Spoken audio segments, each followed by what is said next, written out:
कान्ताय कल्याणगुणैकधाम्ने नवद्युनाथप्रतिमप्रभाय नारायणायाखिलकारणाय श्रीप्राणनाथाय नमस्करोमि।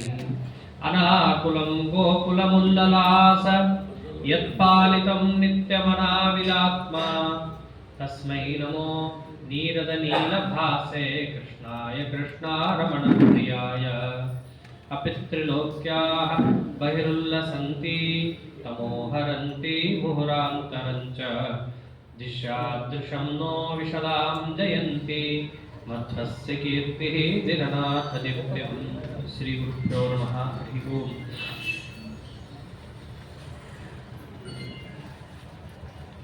ಅತ್ಯಂತ ಉತ್ಕೃಷ್ಟವಾದ ಚರಿತ್ರೆ ಭಗವತ್ಪಾದರ ಚರಿತ್ರೆ.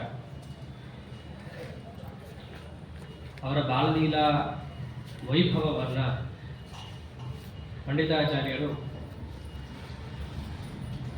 ಒಂದಕ್ಕೆ ಹೋಲಿಸಿದ್ರು. ವಾಸುದೇವತಾ ಸತ್ಕಲಾಂ ಅಭಿನಂದತಂ ಜನಃ. ಕೃಷ್ಣ ಪರಮಾತ್ಮನ ಬಾಲಲೀಲೆಯನ್ನು ನಾವು ನೋಡಲಿಲ್ಲ, ಆದರೆ ಆಚಾರ್ಯರನ್ನು ನೋಡ್ತಾ ಇದ್ರೆ ಅವ್ರಿಗೆ ಯಾಕೆ ಸ್ಮರಣೆ ಬರ್ತಾ ಇತ್ತು? ಕೃಷ್ಣ ಪರಮಾತ್ಮನ ಸ್ಮರಣೆ ಬರ್ತಾ ಇತ್ತು. ಅದು ಸರಿ. ಕಾರಣ ಇವರು ಸಾಕ್ಷಾತ್ ಪ್ರತಿಬಿಂಬ. ಬಿಂಬವನ್ನ ಮತ್ತು ಪ್ರತಿಬಿಂಬವನ್ನ ಹೇಗೆ ಜನರು ಒಂದೇ ಅನ್ನೋಷ್ಟು ಭಾವಿಸ್ತಾರೋ, ಯದ್ಯಪಿ ಅವೆರಡು ಬೇರೆ, ಬಿಂಬ ಬೇರೆ ಪ್ರತಿಬಿಂಬ ಬೇರೆ, ಹಾಗೆ ಆಚಾರ್ಯರನ್ನು ನೋಡಿದರೆ ಅವರು ಸಾಕ್ಷಾತ್ ಭಗವಂತನ ಪ್ರತಿಬಿಂಬ. ಆದ್ದರಿಂದ ಅವರ ಬಾಲಲೀಲೆಯನ್ನು ನೋಡಿದರೆ ಎಲ್ಲರಿಗೂ ಯಾರು ಸ್ಮರಣೆ ಬರ್ತಾ ಇತ್ತು? ವಾಸುದೇವ ವಿಹ ವಾಸುದೇವತಾ ಸತ್ಕಲಾಮಭಿನಂದತಂ ಜನಃ. ವಾಸುದೇವ ಮಿತಿ ವಾಸುದೇವ ಸನ್ನಾಮಕಂ ವಿವಿಧ ಲೀಲಮರ್ಥಕಂ. ಸಾಕ್ಷಾತ್ ಕೃಷ್ಣ ಪರಮಾತ್ಮನ ಬಾಲಲೀಲೆಯನ್ನೇ ಅವರು ನೆನಪು ಮಾಡಿಕೊಳ್ತಾ ಇದ್ರು. ಹಾಗೆ ಪರಮಾತ್ಮನ ಬಾಲಲೀಲೆಯನ್ನು ಸ್ಮರಣೆ ಮಾಡಿಕೊಡುವಷ್ಟು ತಮ್ಮ ಅದ್ಭುತವಾದ ಬಾಲಲೀಲೆಯನ್ನು ಹೊಂದಿದ್ರು ಆಚಾರ್ಯರು. ಅವರ ಇನ್ನೊಂದು ಚರಿತ್ರೆಯನ್ನು ಹೇಳಲಿಕ್ಕೆ ಹೊರಟಿದ್ದಾರೆ. ಆಚಾರ್ಯರಿಗೆ 3 ವರ್ಷ ಅವಾಗ ನಡೆದ ಒಂದು ಘಟನೆಯನ್ನು ಹೇಳ್ತಾರೆ. ಅಥ ಕದಾಚನ ಸುಂದರ ನಂದನ ಸ್ಮಿತ ಮುಖೇಂದು ದೃಶಾಂ ದಯಿತೌ ನೃಣಾಂ ಮಹಮಿತೋ ನಿಜ ಬಂಧು ಮುದೇ ಮುದಾ ಪ್ರಯಯತು ಸ್ವಜನೈ ಸಹ ದಂಪತಿ. ವಾಸುದೇವಾಚಾರ್ಯರ ತಂದೆ ತಾಯಿ ಅಂತ ಪ್ರಸಿದ್ಧರು ಮದಿಗೆ ಭಟ್ರು ಮತ್ತು ಅವ್ರ ಮನೆ. ಕಾರಣ ಎಲ್ಲರೂ ಆ ಹುಡುಗನ ಮುಖ ನೋಡಬೇಕು, ಆ ಹುಡುಗನ ಮುಖ ನೆನ್ಪಿಟ್ಕೋಬೇಕು, ಆಮೇಲೆ ಕೇಳೋರು ಇವ್ರ ತಂದೆ ತಾಯಿ ಯಾರು. ಹೋದಲ್ಲಿ ಬಂದಲ್ಲೆಲ್ಲ ಅದೇ ರೀ, ಆ ಹುಡುಗ ಚಂದ ಇದ್ನಲ್ಲ ನೋಡ್ಲಿಕ್ಕೆ, ಅವ್ರ ಅಪ್ಪ ಅಮ್ಮ ಇವರು. ಅದನ್ನ ಹಾಗೆ ದಯಿತೌ ನೃಣಾಂ ಸ್ಮಿತ ಮುಖೇಂದು ದೃಶಾಂ ದಯಿತೌ ನೃಣಾಂ ಆಗಿದ್ರು ಆಚಾರ್ಯರು. ಎಲ್ಲರೂ ಆಚಾರ್ಯನೊಬ್ಬರನ್ನೇ ಕರೆಯೋಕ್ಕಾಗಲ್ಲ, ಆ ಪುಟ್ಟ ಹುಡುಗನೊಬ್ಬರನ್ನೇ ಕರೆಯೋಕ್ಕಾಗಲ್ಲ ಅಂತ ಹೇಳಿ ನೀವು ಬನ್ರಿ ಅಂತ ಹೇಳಿ ಅವ್ರ ಅಪ್ಪ ಅಮ್ಮನ ಕರಿತಾ ಇದ್ರು. ಹಾಗಿದ್ರು ಸ್ವತಃ ನಮ್ಮೆಲ್ಲರ ಹಣೆ ಬಾರನು ಅಷ್ಟೇ. ಮಧ್ವಾಚಾರ ಪಾದ ಹಿಡಿದಿದ್ದೀರಿ ಅಂತ ನಮ್ಮದೊಂದಿಷ್ಟು ಯಾರು ಕೇಳೋದು ಹೇಳೋದು ಇವೆಲ್ಲ ಆಗತ್ತೆ. ಅವರನ್ನ ಬಿಟ್ಟುಬಿಟ್ರೆ ಯಾರು ಕೇಳೋದಿಲ್ಲ ಹೇಳೋದಿಲ್ಲ. ಆ ಕೂಸು ಬರಲಿ, ಆ ಕೂಸು ಮುಂದೆ ಕರೆಯೋಕ್ಕಾಗಲ್ಲ, ಅವರ ಅಪ್ಪ ಅಮ್ಮ ಬರಲಿ.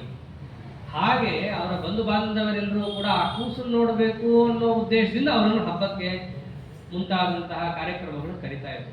ಹಾಗೆ ಒಂದು ಊರಿಗೆ ಕರ್ಕೊಂಡು ಹೋಗಿದ್ದಾರೆ ತಮ್ಮ ಬಂಧುಗಳ ಕಾರ್ಯಕ್ರಮ. ಅಲ್ಲಿ ನಡುವೈರಿ ಅಂತ ಒಂದು ಊರು. ಇವೆಲ್ಲ ಉಡುಪಿಯ ಸುತ್ತಮುತ್ತಲು ಇರುವಂತಹ ಒಂದು ಭಾಗಗಳು, ಪಾಜಕದ ಸುತ್ತಮುತ್ತಲು. ಅಲ್ಲಿಗೆ ಕರ್ಕೊಂಡು ಹೋಗಿದ್ದಾರೆ. ಸಂಭ್ರಮ, ಮದುವೆ ಸಂಭ್ರಮ. ಮದುವೆ ಸಂಭ್ರಮದಲ್ಲಿ ಈ ಕೂಸನ್ನು ಎಷ್ಟಂತ ಎತ್ಕೋತಾಳೆ ತಾಯಿ. ಒಂದು ಕಡೆ ಕೂಡಿಸಿದ್ಲು, ಅಲ್ಲಿ ಯಾರ್ಯಾರಿದ್ದಾರೋ ಅವ್ರ ಜೊತೆ ಹರಟೆ ಹೊಡೆಯೋದು ಮುಂತಾದವುಗಳು ಅಲ್ಲಿ ಹೋಗೇ ಬಿಟ್ಟು. ಆಚಾರ್ಯರು ನೋಡಿದ್ರು, ಅಲ್ಲ ನಾನು ಸತ್ಯಲೋಕಾಧೀಶ್ವರ, ನೀವು ತಪಸ್ ಮಾಡಿದ್ದೀರಿ ಅಂತ ಹೇಳಿ ನಿಮ್ಮ ಹತ್ರ ಬಂದ್ರೆ ನಿಮ್ಗೆ ಯಾರು ಬೇಕಾಯ್ತು? ಸ್ವಜನತಾಪಗಮಾಗಮ ಸಂಗಮ ಪ್ರತಿಸಭಾಜಿತ ಪೂರ್ವಕ ಸಂಭ್ರಮೆ ಅವಿದುಷಿ ಜನನೀತಿ ಸಬಾಲಕ ಶರಣತೋ ನಿರಗಾನ್ಭೃತಿ. ಜನರು ಬರೋದು, ಜನರು ಹೋಗೋದು, ಅವರನ್ನು ಕೂಡಿಸೋದು, ಎಬ್ಬಿಸೋದು, ಅವ್ರ ಜೊತೆ ನಗೋದು, ಅವ್ರ ಜೊತೆ ಸಂಭ್ರಮದಿಂದ ಮಾತಾಡೋದು, ಇದರಲ್ಲೇ ಕಳೀತಾ ಇದ್ದಾಳೆ. ನನ್ನ ಬಗ್ಗೆ ಏನು ಲಕ್ಷ್ಯ ಇಲ್ಲ. ಅವಿದುಷಿ, ಏನು ನಮ್ಮಮ್ಮಂಗೆ ಗೊತ್ತಾಗಲ್ಲ ಬಿಡು ಅಂತ ಹೇಳಿ ಅವ್ರು ಏನು ಮಾಡಿದ್ರು? ಇವರೆಲ್ಲರೂ ಚಿಂತಾಕುಲಂ ವಿವಿಧ ಸಾಧುಕುಲಂ ಬಭುವ, ಹತ್ಕೊಂಡು ಕೂತಿದ್ದಾರೆ, ತತ್ವಜ್ಞಾನ ಬೇಕು ಅಂತ ಹೇಳಿ ನಾ ಇವ್ರ ಹತ್ರ ಬಂದ್ರೆ ನಾನೇ ಬೇಕಾಗಿಲ್ಲ ಇವ್ರಿಗೆ, ಹೋಗಂತ ಹೇಳಿ ತಾವು ಸೀದಾ ಎಲ್ಲಿ ಮನೆಯಿಂದ ಹೊರಟೇ ಬಿಟ್ರು. ಶರಣತೋ ರಣತೋ ನಿರಾಗಾನ್ ಪ್ರಭಿ. ಮನೆಯಲ್ಲಿ ಗದ್ದಲ, ಈ ಪುಟ್ಟ ಹುಡುಗ ಗೇಟ್ ದಾಟಿ ಹೋದ್ರೆ ಯಾರು ಗೊತ್ತಾಗುತ್ತೆ, ಹೊರಟೇ ಬಿಟ್ಟಿದ್ದಾರೆ. ಹೊರಡೋದೇನೋ ಹೊರಟರು, ಅದರ ದಾರಿಯಲ್ಲಿ ಒಬ್ಬರೇ ನಡ್ಕೊಂಡು ಹೋಗ್ತಾ ಇದ್ದಾರೆ. 3 ವರ್ಷದ ಹುಡುಗ, ನೋಡ್ಲಿಕ್ಕೆ ಬಹಳ ಚಂದ, ಸಾಮಾನ್ಯ 3 ವರ್ಷದ ಹುಡುಗರೇ ನೋಡಕ್ಕೆ ಚೆನ್ನಾಗಿರ್ತಾರೆ. ಅಂತಹದ್ದು ದ್ವಾತ್ರಿಂಶ ಲಕ್ಷಣೋಪೇತ ಶರೀರ ಅವರದ್ದು, ಪ್ರತಿಯೊಬ್ಬರಿಗೂ ಕಣ್ಣು ಕುಕ್ಕುವಂತಹ ರೂಪ ಸಂಪತ್ತು. ನಾವು ರಸ್ತೆಯಲ್ಲಿ ನಡ್ಕೊಂಡು ಹೋಗ್ತಿದ್ದಾಗ ದಾರಿಯಲ್ಲಿ ಹೋಗೋರೆಲ್ಲ ಕೇಳಿದ್ರು, ಪುಟ್ಟ ಹುಡುಗ ಎಲ್ಲಿ ಹೋಗ್ತಾ ಇದ್ದೀಯೋ, ಯಾವ ಕಡೆ ಹೋಗ್ತಾ ಇದ್ದೀಯಾ? ಏನಾದರೂ ಮಾತಾಡ್ಬೇಕು ಅವ್ರ ಜೊತೆ, ಒಂದು ಚೂರು ಮಾತಿಲ್ಲ. ಅವ್ರು ಮಾಡಿದ್ ಒಂದೇ, ಸ್ಮಿತಮನಾಕುಲ ಉತ್ತರಮಾತನೋದು. ಅನಾಕುಲಂ ಸ್ಮಿತಂ ಉತ್ತರಂ ಆತನೋ. ಯಾವ ಭಯವೂ ಇಲ್ಲದಂತಹ ಒಂದು ಮಂದಹಾಸ ಅಷ್ಟೇ ಕೊಟ್ಟಿದ್ದು. ಪುಟ್ಟು ಹುಡುಗರು ಜೋರಾಗಿ ನಗೋದು ಹೆಚ್ಚು, ನಕ್ಕದ್ರೆ ಜೋರಾಗಿ ನಗುತ್ತಾರೆ, ಆ ಥರ ಜೋರಾಗಿ ಅಳ್ತಾರೆ. ಮಂದಹಾಸ ಬಹಳ ಕಷ್ಟ, ಅದನ್ನೆಲ್ಲ ಫೋಟೋ ಹೊಡ್ಕೊಂಡು ಇಟ್ಕೋತಾರೆ. ಆಚಾರ್ಯರಲ್ಲಿ ಕೊಟ್ಟಿದ್ದೇನು ಉತ್ತರ ಕೊಡಲಿಲ್ಲ, ಅವರು ಕೊಟ್ಟಿದ್ದೇನು ಮಂದಹಾಸ. ಆ ಮಂದಹಾಸನೇ ಅವನಿಗೆ ಉತ್ತರ ಆಗೋಯ್ತು. ಸುಮ್ಮನೆ ಖುಷಿಯಾಗಿ ಹೊರಟೆ ಹೋದ ದಾರಿಯಲ್ಲಿದ್ದವನು.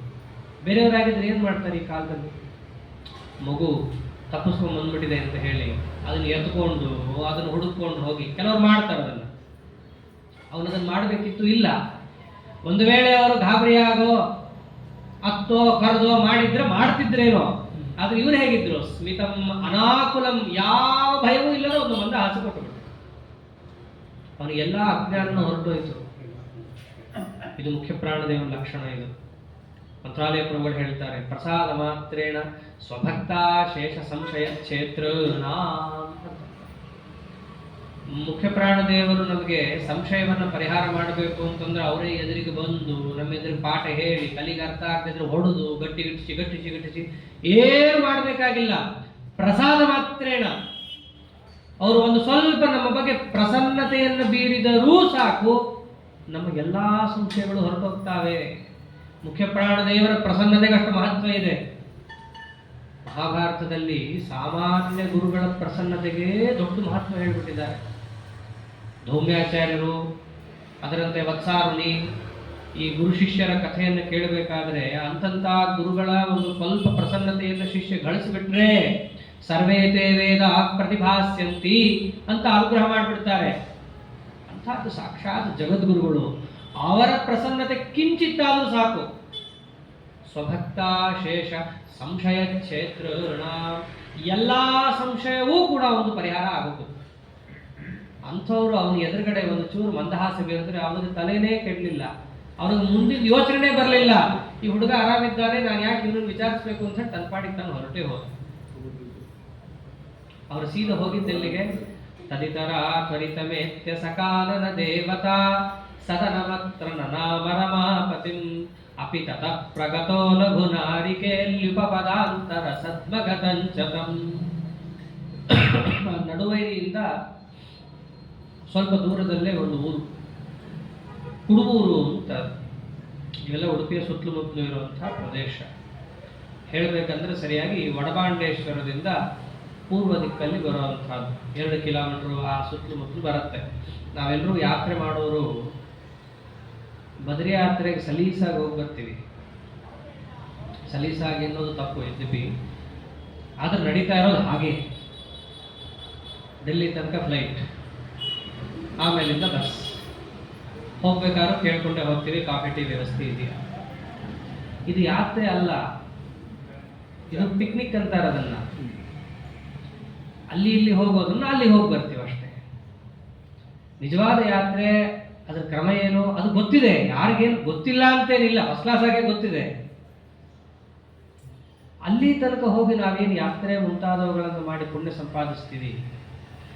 ನಿಜವಾಗಿಯೂ ಆಚಾರ್ಯರ ಶಿಷ್ಯವರ್ಗದಲ್ಲಿ ಸೇರಿದ ನಾವು ಆಚಾರ್ಯರು ಯಾವ್ಯಾವ ಊರಿಗೆ ಹೋಗಿದ್ದಾರೆ ಅಂತ ಒಂದು ಪಟ್ಟಿನೇ ಇದೆ ಮಧ್ವಿಜಯದಲ್ಲಿ. ಆ ಊರಿಗೆ ಹೋಗಿದ್ದೀವ? ಹೋಗೇ ಇಲ್ಲ. ಹೋಗಬೇಕು. ಅದನ್ನೇ ಹೇಳ್ತಾರೆ, ಗಮನಾಸನ ಸಂಕತಾದಿ ಲೀಲಾ ಸ್ಮೃತಿ ಮಾತ್ರೇಣ ಭವಾಪವರ್ಗದಾತ್ರೀ. ಆಚಾರ್ಯರು ಎಲ್ಲಿ ನಡೆದಾಡಿದ್ದಾರೋ, ಓಡಾಡಿದ್ದಾರೋ, ಕೂತಿದ್ದಾರೋ, ವಾಕ್ಯಾರ್ಥವನ್ನು ನಡೆಸಿದ್ದಾರೋ, ಸಜ್ಜನರಿಗೆ ಅನುಗ್ರಹ ಮಾಡಿದ್ದಾರೋ ಅಂತಂಥ ಸ್ಥಳವನ್ನು ನೆನೆಸಿಕೊಂಡ್ರೆ ಸಾಕು, ಭವಾಪವರ್ಗದಾತ್ರಿ ಮೋಕ್ಷವನ್ನೇ ತಂದುಕೊಡುತ್ತೆ. ಅಂಥದ್ದು ಅದೇ ಸ್ಥಳಗಳು ಉಡುಪಿ ಪಕ್ಕದಲ್ಲೇ ಇದೆ.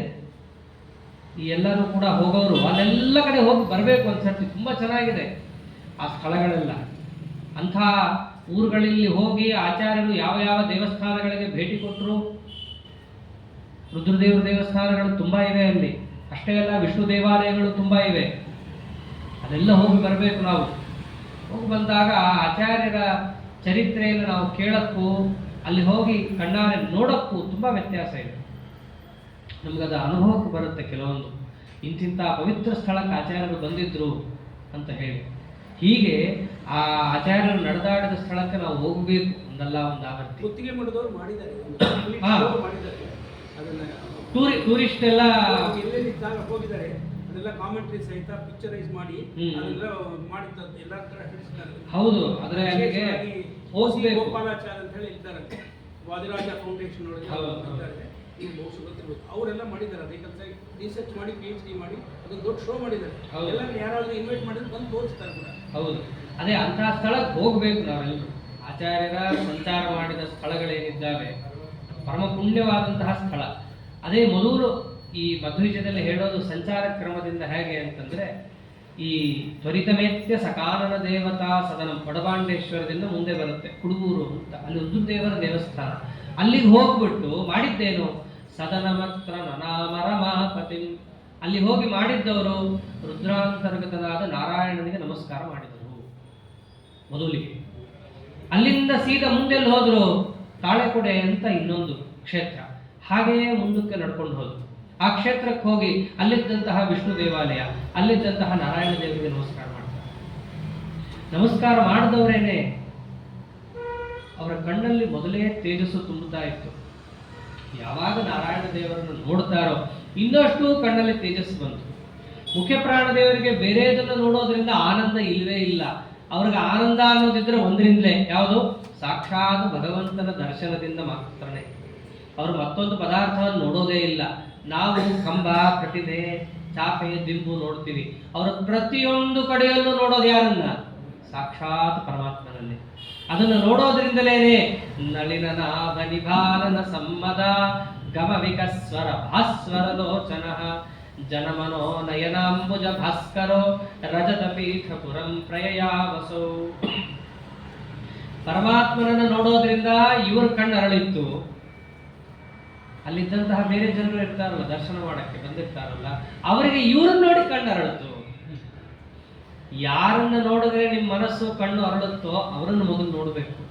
ಸಾಕ್ಷಾತ್ ದೇವರನ್ನೇ ಹಿಡಿತೀನಿ ಅಂತಂದ್ರೆ ಕಣ್ಣೆತ್ತು ನೋಡಲ್ಲ ದೇವರು. ಯಾರ ಮೂಲಕವಾಗಿ ನೋಡಬೇಕು ದೇವರನ್ನ, ಭಾರತೀಯ ರಮಣ ಮುಖ್ಯ ಪ್ರಾಣ ಅಂತರ್ಗತ ಅಂತ ಅನುಷ್ಠಾನವನ್ನು ಮಾಡಬೇಕು. ಯಾರನ್ನ ನೋಡಿದ್ರೆ ನಮ್ಮ ಮನಸ್ಸು ಕಣ್ಣು ಅರಳುತ್ತೋ ಅವರ ಮೂಲಕವಾಗಿ ಭಗವಂತನನ್ನು ನೋಡ್ರಿ. ಜನಮನೋ ನಯನಾಂಬುಜ ಭಾಸ್ಕರ ಅಂತಹ ಆಚಾರ್ಯರು ರಜತ ಪೀಠಪುರಕ್ಕೆ ತಾವು ಹೋಗ್ತಾ ಇದ್ದಾರೆ. ಉಡುಪಿಗೆ ಹೋಗಿ ಅಲ್ಲೂ ಕೂಡ ಒಂದು ಕ್ರಮ. ಏನು ಕ್ರಮ? ಮೊದಲಿಗೆ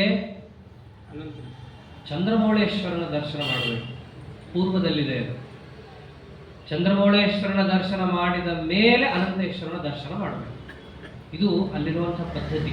ನಾವು ತಾರತಮ್ಯ ಅಂತೇಳಿ ಹುಚ್ಚುಚ್ಚು ಮಾಡ್ತೀವಿ ಅಂತೆಲ್ಲ ನಡೆಯಲ್ಲ. ಆ ಕ್ಷೇತ್ರದ ಪದ್ಧತಿ ಏನಿದೆ ಅದರ ಪ್ರಕಾರ ನಡ್ಕೋಬೇಕು. ಉಡುಪಿಗೆ ಬಂದಿದ್ದೀವಿ, ಕೃಷ್ಣನ ನೋಡುತ್ತೀವಿ, ನಾವು ತಿಳ್ಕೊಂಡಂಗೆಲ್ಲ ಮಾಡ್ತೀವಿ ಅಂದ್ರಲ್ಲ. ಆಯಾ ಕ್ಷೇತ್ರದಲ್ಲಿ ಆಯಾ ಕ್ಷೇತ್ರದ ಪದ್ಧತಿಯನ್ನು ಪಾಲಿಸಬೇಕು. ಹಾಗೆ ಆಚಾರ್ಯರು ಮಾಡಿ ತೋರಿಸಿದ್ದಾರೆ. ಮೊದಲಿಗೆ ತಾವು ಪೂರ್ವ ದಿಕ್ಕಲ್ಲಿರುವಂತಹ ಚಂದ್ರಮೌಳೇಶ್ವರನನ್ನು ಕಂಡು ಆನಂತರದಲ್ಲಿ ಎಲ್ಲಿಗೆ ಬಂದಿದ್ದಾರೆ, ಅನಂತೇಶ್ವರನ ಹತ್ರ ಬಂದು ನಮಸ್ಕಾರವನ್ನು ಹಾಕಿದರೆ ಅಂತಹ ನಮಸ್ಕಾರವನ್ನು ಜಗತ್ತಲ್ಲಿ ಯಾರೂ ಹಾಕಿದ್ದು ನೋಡೇ ಇರಲಿಲ್ಲ. ಸಾಕ್ಷಾತ್ ಸತ್ಯಲೋಕಾಧೀಶ್ವರರು ಹಾಕುವ ನಮಸ್ಕಾರ ಅದು. ಸಾಷ್ಟಾಂಗ ನಮಸ್ಕಾರವನ್ನು ಅವರು ಹಾಕಿದರೆ ಏನು ಸಚ್ಚಾಸ್ತ್ರದಲ್ಲಿ ಹೇಳಿದ ಪುಣ್ಯ ಇದೆಯೋ ಅಷ್ಟೂ ಪುಣ್ಯ ಅವ್ರಿಗೊಬ್ಬರಿಗೆ ಬರೋದು. ವೆಂಕಪ್ಪ ಶ್ರೀನಿವಾಸ ಕಲ್ಯಾಣ ಮಹೋತ್ಸವದಲ್ಲಿ ಹೇಳ್ತಾರೆ, ಯಾವಾಗ ಇನ್ವಿಟೇಷನ್ ಬರೆದು ಕಳಿಸ್ತಾರೆ, ಬ್ರಹ್ಮದೇವರು ತುಂಬೂರು ತೀರ್ಥದಲ್ಲಿ ಸಿಗ್ತಾರೆ. ಸಿಕ್ಕಿದಾಗ ಶ್ರೀನಿವಾಸ ದೇವರೇ ಗರುಡದ ಮೇಲೆ ಹಾರಿ ಬ್ರಹ್ಮದೇವರ ಹತ್ರ ಬರ್ತಾರೆ. ಗರುಡಾರೂಢನಾದಂತಹ ಸ್ವಾಮಿಯನ್ನು ನೋಡಿ ಸ್ನಾನಕ್ಕೆ ಇಳಿತಾ ಇದ್ದವರು ಹಾಗೆ ಮೇಲೆ ಬಂದು ಬ್ರಹ್ಮದೇವರು ನಮಸ್ಕಾರ ಮಾಡ್ತಾರೆ ದೇವರಿಗೆ. ಪರಮಾತ್ಮ ಒಂದು ಮಾತಂತಾನೆ, ವೈದಿಕ್ಯ ಆಶಿಷ ಸರ್ವಾಹ, ವೇದದಲ್ಲಿ ಹೇಳಿದ ಎಲ್ಲ ಆಶೀರ್ವಾದಗಳು ನಿನಗೆ ದಕ್ಕಲಿ ಅಂತಾನೆ ಪರಮಾತ್ಮ. ಅದರ ಅರ್ಥ ಏನು? ಎಲ್ಲ ಆಶೀರ್ವಾದಗಳನ್ನು ಹೊತ್ಕೊಳ್ಳೋ ತಾಕತ್ತಿರೋದು ನಿನಗೊಬ್ಬನಿಗೆ, ಬೇರೆಯವರಿಗಾಗಲ್ಲ. ವೇದದಲ್ಲಿ ಹೇಳಿದ ಸಂಪೂರ್ಣ ಫಲ ಯಾರಿಗೆ ಸಿಗುತ್ತೆ? ಬ್ರಹ್ಮದೇವರಿಗೆ ಸಿಗುತ್ತೆ, ವಾಯುದೇವರಿಗೆ ಸಿಗುತ್ತೆ. ಪರಮಾತ್ಮನಿಗೆ ಒಂದು ನಮಸ್ಕಾರ ಹಾಕಿದ್ರೆ ಎಷ್ಟು ಪುಣ್ಯ ಇದೆ. ದಶಾಶ್ವಮೇಧಾವ ವೃತೇನ ತುಲ್ಯ.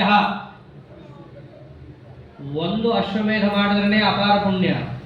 ಅಂತಹದ್ದು 10 ಅಶ್ವಮೇಧವನ್ನು ಮಾಡಿ ಅದರ ಅವಭೃತ ಸ್ನಾನವನ್ನು ಮಾಡಿದರೆ ಎಷ್ಟು ಪುಣ್ಯನೋ. ಏಕೋಪಿ ಕೃಷ್ಣಸ್ಯ ಕೃತ ಪ್ರಣಾಮ, ಒಂದೇ ಒಂದು ಕೃಷ್ಣನಿಗೆ ಹಾಕಿದ ನಮಸ್ಕಾರಕ್ಕೆ ಅಷ್ಟು ಪುಣ್ಯ ಇದೆ. ಅಂತಹದ್ದು ನಾವು ಜೀವನದಲ್ಲಿ ಒಂದು ಸರ್ತಿನೂ ಹಾಕಿರಲ್ಲ. ಎದ್ದಿರ್ತೀವಿ, ಕೂತಿರ್ತೀವಿ, ವ್ಯಾಯಾಮ ಮಾಡಿರ್ತೀವಿ ಅಷ್ಟೇ.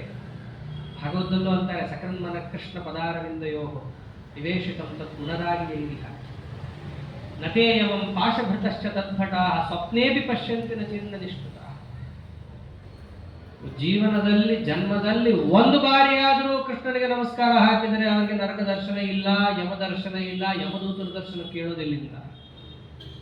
ಅಂತಹದ್ದು ವಿಷ್ಣುತೀರ್ಥರಂತಾರೆ ಇದನ್ನ ಸಾರೋದ್ಧಾರದಲ್ಲಿ. ಭಗವಂತನ ನಮಸ್ಕಾರ ಸುಲಭ ಅಂದ್ಕೊಂಡ್ಬಿಟ್ಟಿದ್ದಾರೆ. ಆದರೆ ಎಲ್ಲದಕ್ಕಿಂತ ಕಠಿಣ ಅದು. ಕಠಿಣ ಅಂತ ಮಾತ್ರ ಬಿಡಬೇಡ್ರಿ, ಸ್ವಲ್ಪ ಅಲ್ಲ ಸ್ವಲ್ಪ ಮಾಡ್ರಿ. ಅಲ್ಲೇನು ಸಾಷ್ಟಾಂಗ ನಮಸ್ಕಾರ ಹೇಳ್ತಾರೆ, ನಮ್ಮ ದೇಹ ಬಗ್ಗೋದೇ ಇಲ್ಲ. ಎಷ್ಟು ಅಂಗ ನೆಲಕ್ಕೆ ತಾಗಬೇಕು ಅಷ್ಟೇ ತಾಗಬೇಕು, ಹೆಚ್ಚು ತಾಗಬಾರ್ದು, ಕಡಿಮೆನೂ ತಾಗಬಾರ್ದು. ಇದು ದೇಹ. ದೇಹದ ಜೊತೆಗೆ ಮನಸ್ಸು, ಅದಂತೂ ಸುತರಾಮ್ ನಮ್ಮ ಹಿಡಿತದಲ್ಲೇ ಇರೋಲ್ಲ. ಇನ್ನದರ ಜೊತೆಗೆ ಉರಸ, ಶಿರಸ, ದೃಷ್ಟ್ಯ, ಮನಸ, ವಚಸ ತಥಾ ಭಗವಂತನ ನಾಮೋಚ್ಚಾರಣೆ ಇರಬೇಕು. ಇವು ಮೂರಲ್ಲಿ ಯಾವುದೋ ಒಂದಿದ್ರು ಯಾವುದೊಂದು ಇರಲ್ಲ. ಎಲ್ಲದವರವ್ರ ಅನುಭವಕ್ಕೆ ಬರುತ್ತೆ. ಯಾರ್ಯಾರು ಅದಕ್ಕೆ ಪರೀಕ್ಷಕರೇ ಬೇಡ. ಅಂತಹದ್ದು ಮನುಷ್ಯರ ಹಣೆ ಬಾರ ಹೀಗೆ. ಇನ್ನು ದೇವತೆಗಳಿಗೆ ಹೋದ್ರೆ ಅವ್ರು ಸ್ವಲ್ಪ ಉತ್ತಮಾಧಿಕಾರಿಗಳು, ಅವರು ಮಾಡ್ಯಾರು.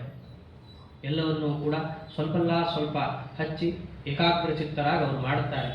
ಅಂಥ ದೇವತೆಗಳು ಕೂಡ ಮುಖ್ಯ ಪ್ರಾಣ ದೇವರ ನಮಸ್ಕಾರ ಮಾಡಿದ್ರು ಅಂತಂದ್ರೆ ಎಲ್ಲರೂ ಸೈಡಿಗೆ ನಿಂತು ಅವ್ರು ಹೇಗೆ ಮಾಡ್ತಾರೆ ಒಂದ್ಸರ್ತಿ ನೋಡೋಣಂತೆ ಅಂತ ನೋಡ್ತಾರೆ.